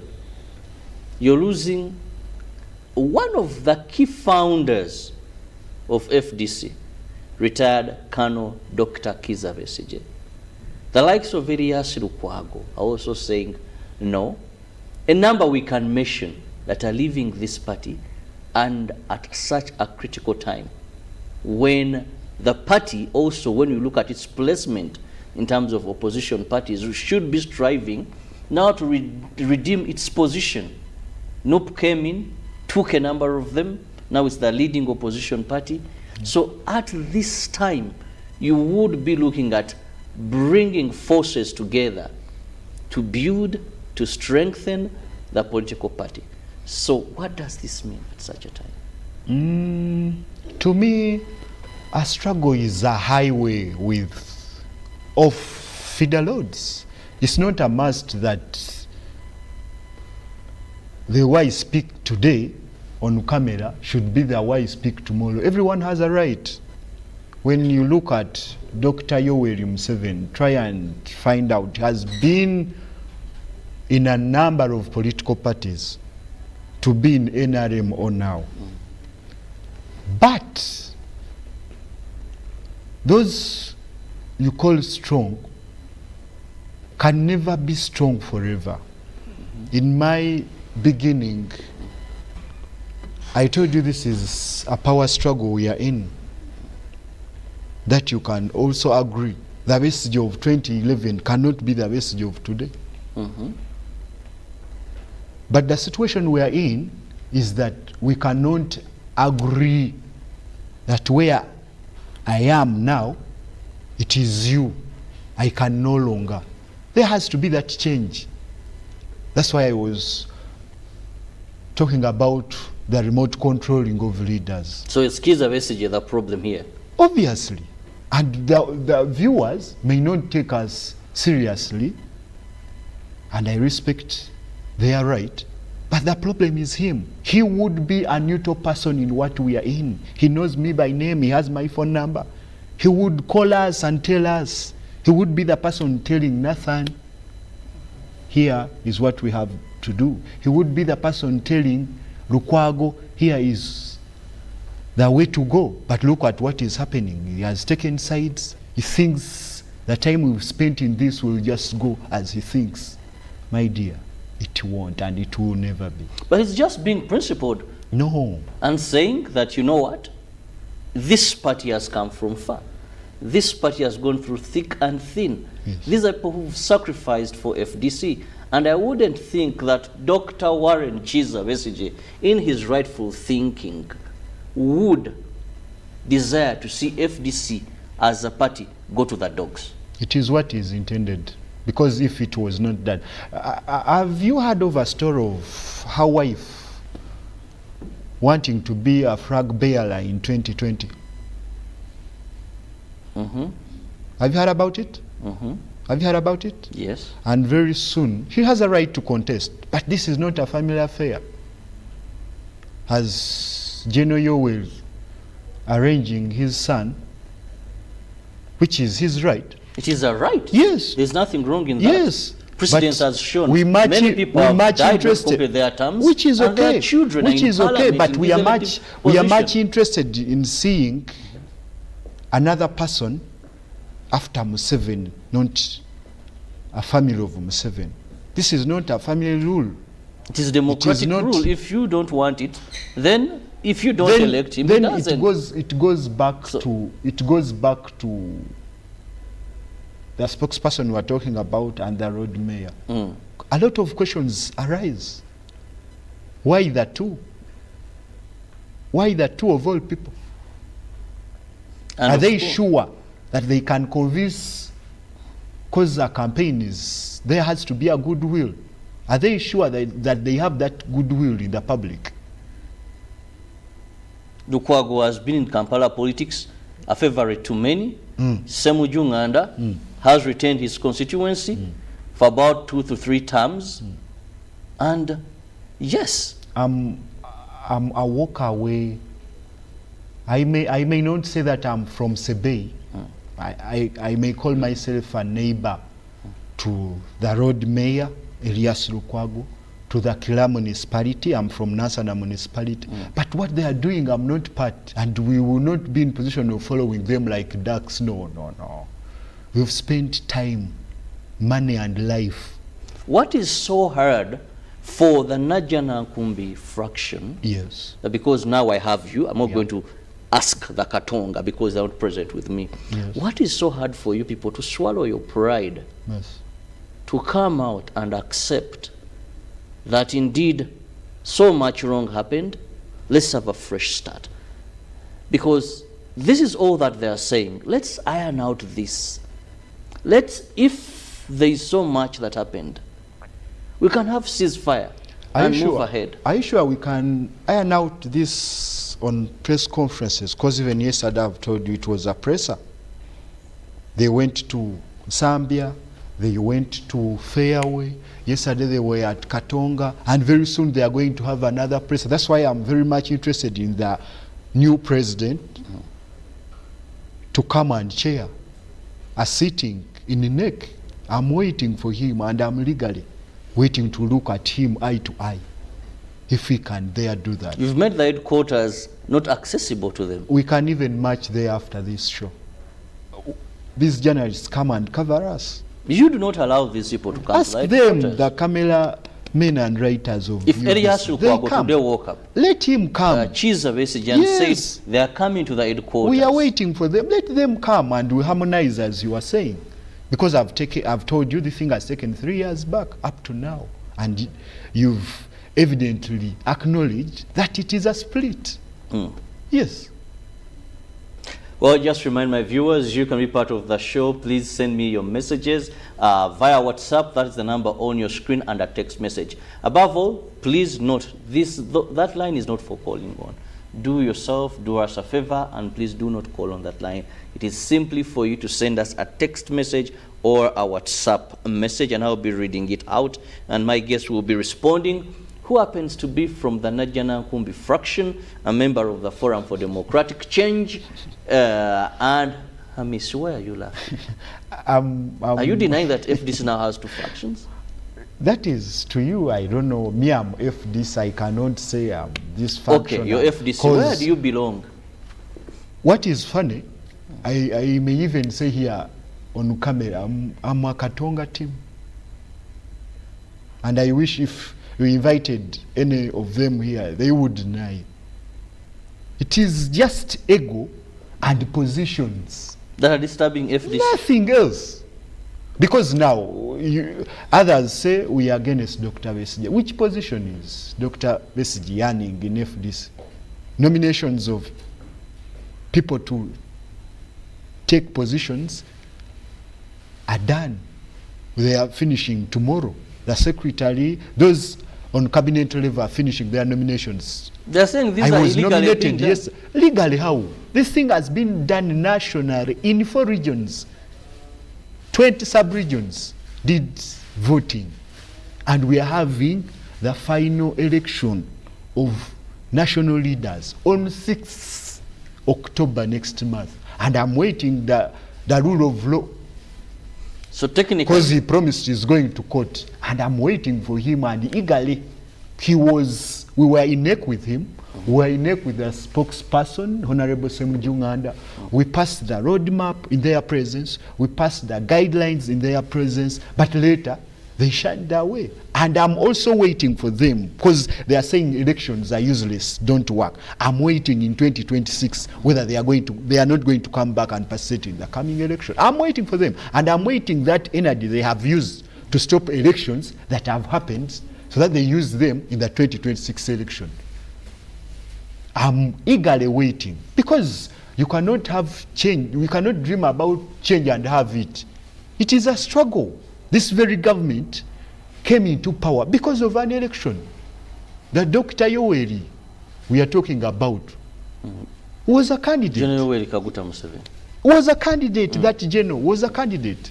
But then they are saying elections don't work. At the same time, he's using the Lord Mayor who was elected by people. He's using the Honorable Semuju, who is an unelected leader from Kira municipality. Then we ask a strategist by training. I organize groups, but I look at 5 things that need to happen. I told you the message you are telling the public, the goodwill of the public to your campaign, the strategies, the tactics, and then the tools you are using. So I'm looking at these people who say elections don't work, and again you are using elected leaders. People again ask, but who is fooling? What is happening? Is Lukwago a taxi driver from Old Tax Park or an elected Lord Mayor of Kampala? I see even his deputy is among the team. The Kira municipality is an elected MP. He has been even our whip in parliament. They are all elected leaders. Beta Achan, there is the MP of Chitugum, there is the only MP from Ankole, Honorable Mwijuche Francis, who was later, I'm even soon giving him a call to congratulate him becoming the Treasurer General of FDC. They are all elected leaders, products of a pure election. No doubt about that. No. Now, our time is running, and Yes. With the way events are unfolding, Yes. we do not see any soon end to them. Yes.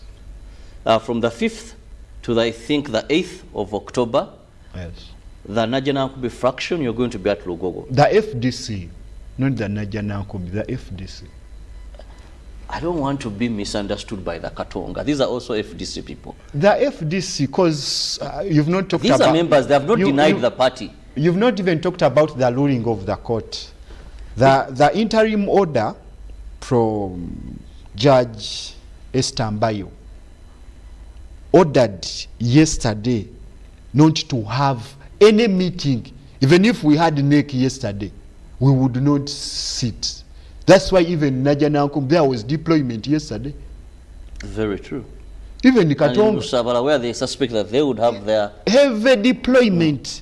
Even here, there was deployment. Yes. Even around town, because police thought we may have the so-called delegate conference at Arua Park. There was heavy deployment all over the country.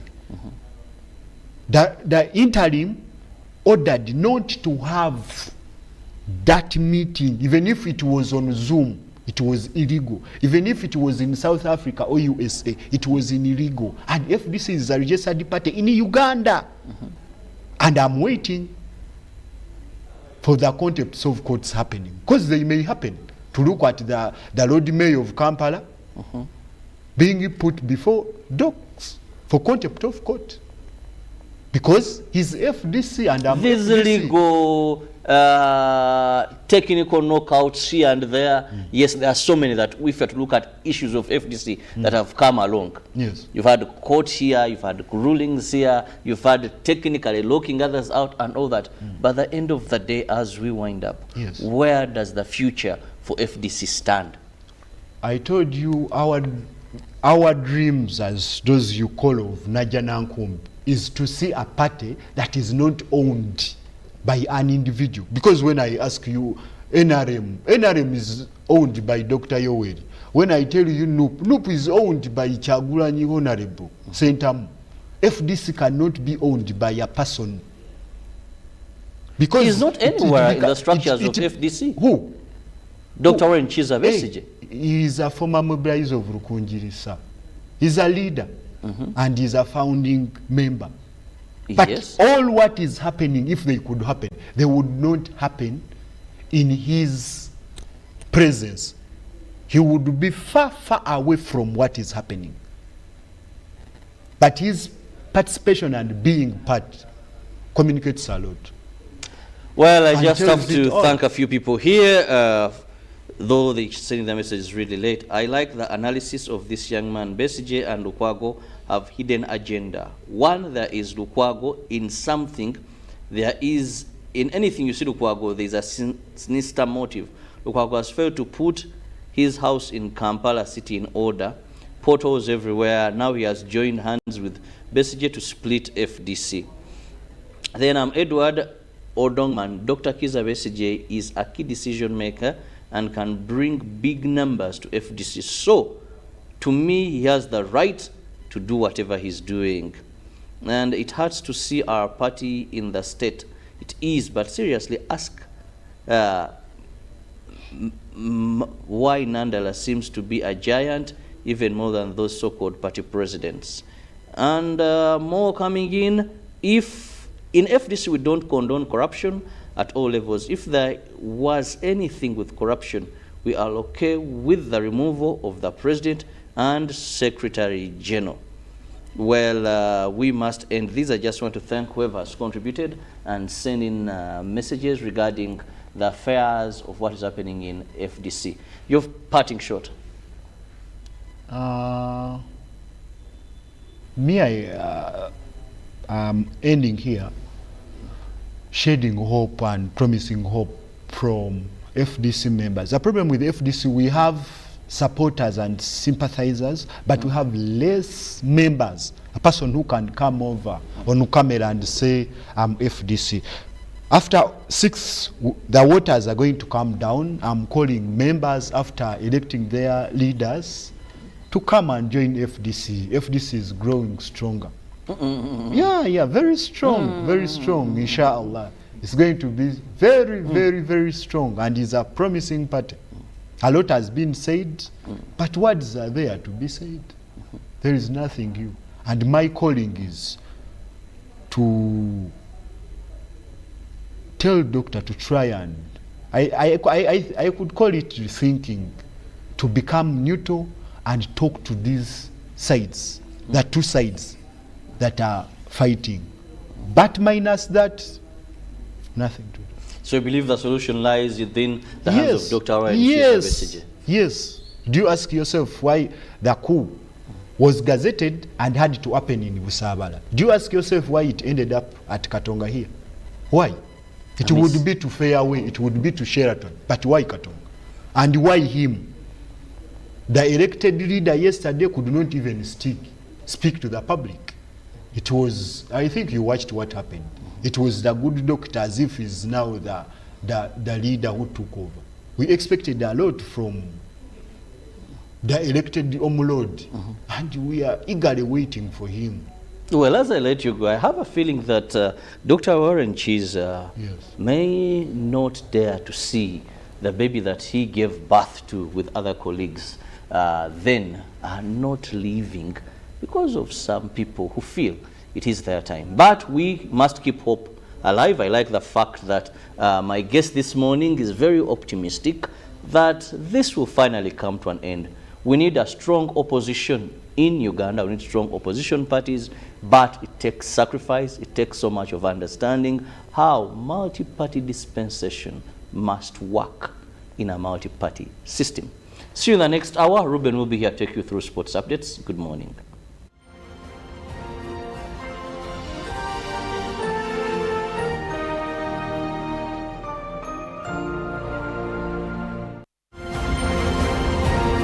Live from UPC Studios in Kampala, this is Good Morning Uganda. Juko. Yo. Wachikuwa. Check the shopping, man. What's your secret? Uganda wange.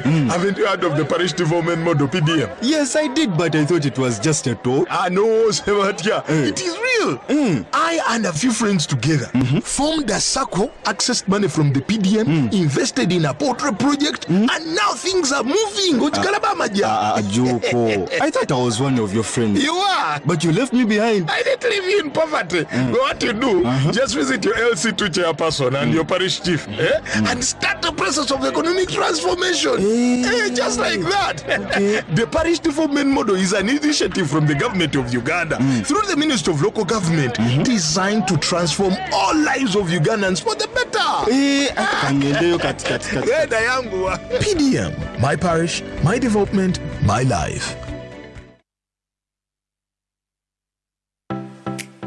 UBC is the national public broadcaster. We educate, inform, entertain, and inspire our audiences. You can watch us on free-to-air channel 001, DSTV channel 282, GoTV channel 371, Star Times channel 201, Zuku TV channel 20, and Azam TV channel 350. Even when your subscription expires, you can still watch UBC for free on your pay TV platforms. Live from UPC Studios in Kampala, this is Good Morning Uganda.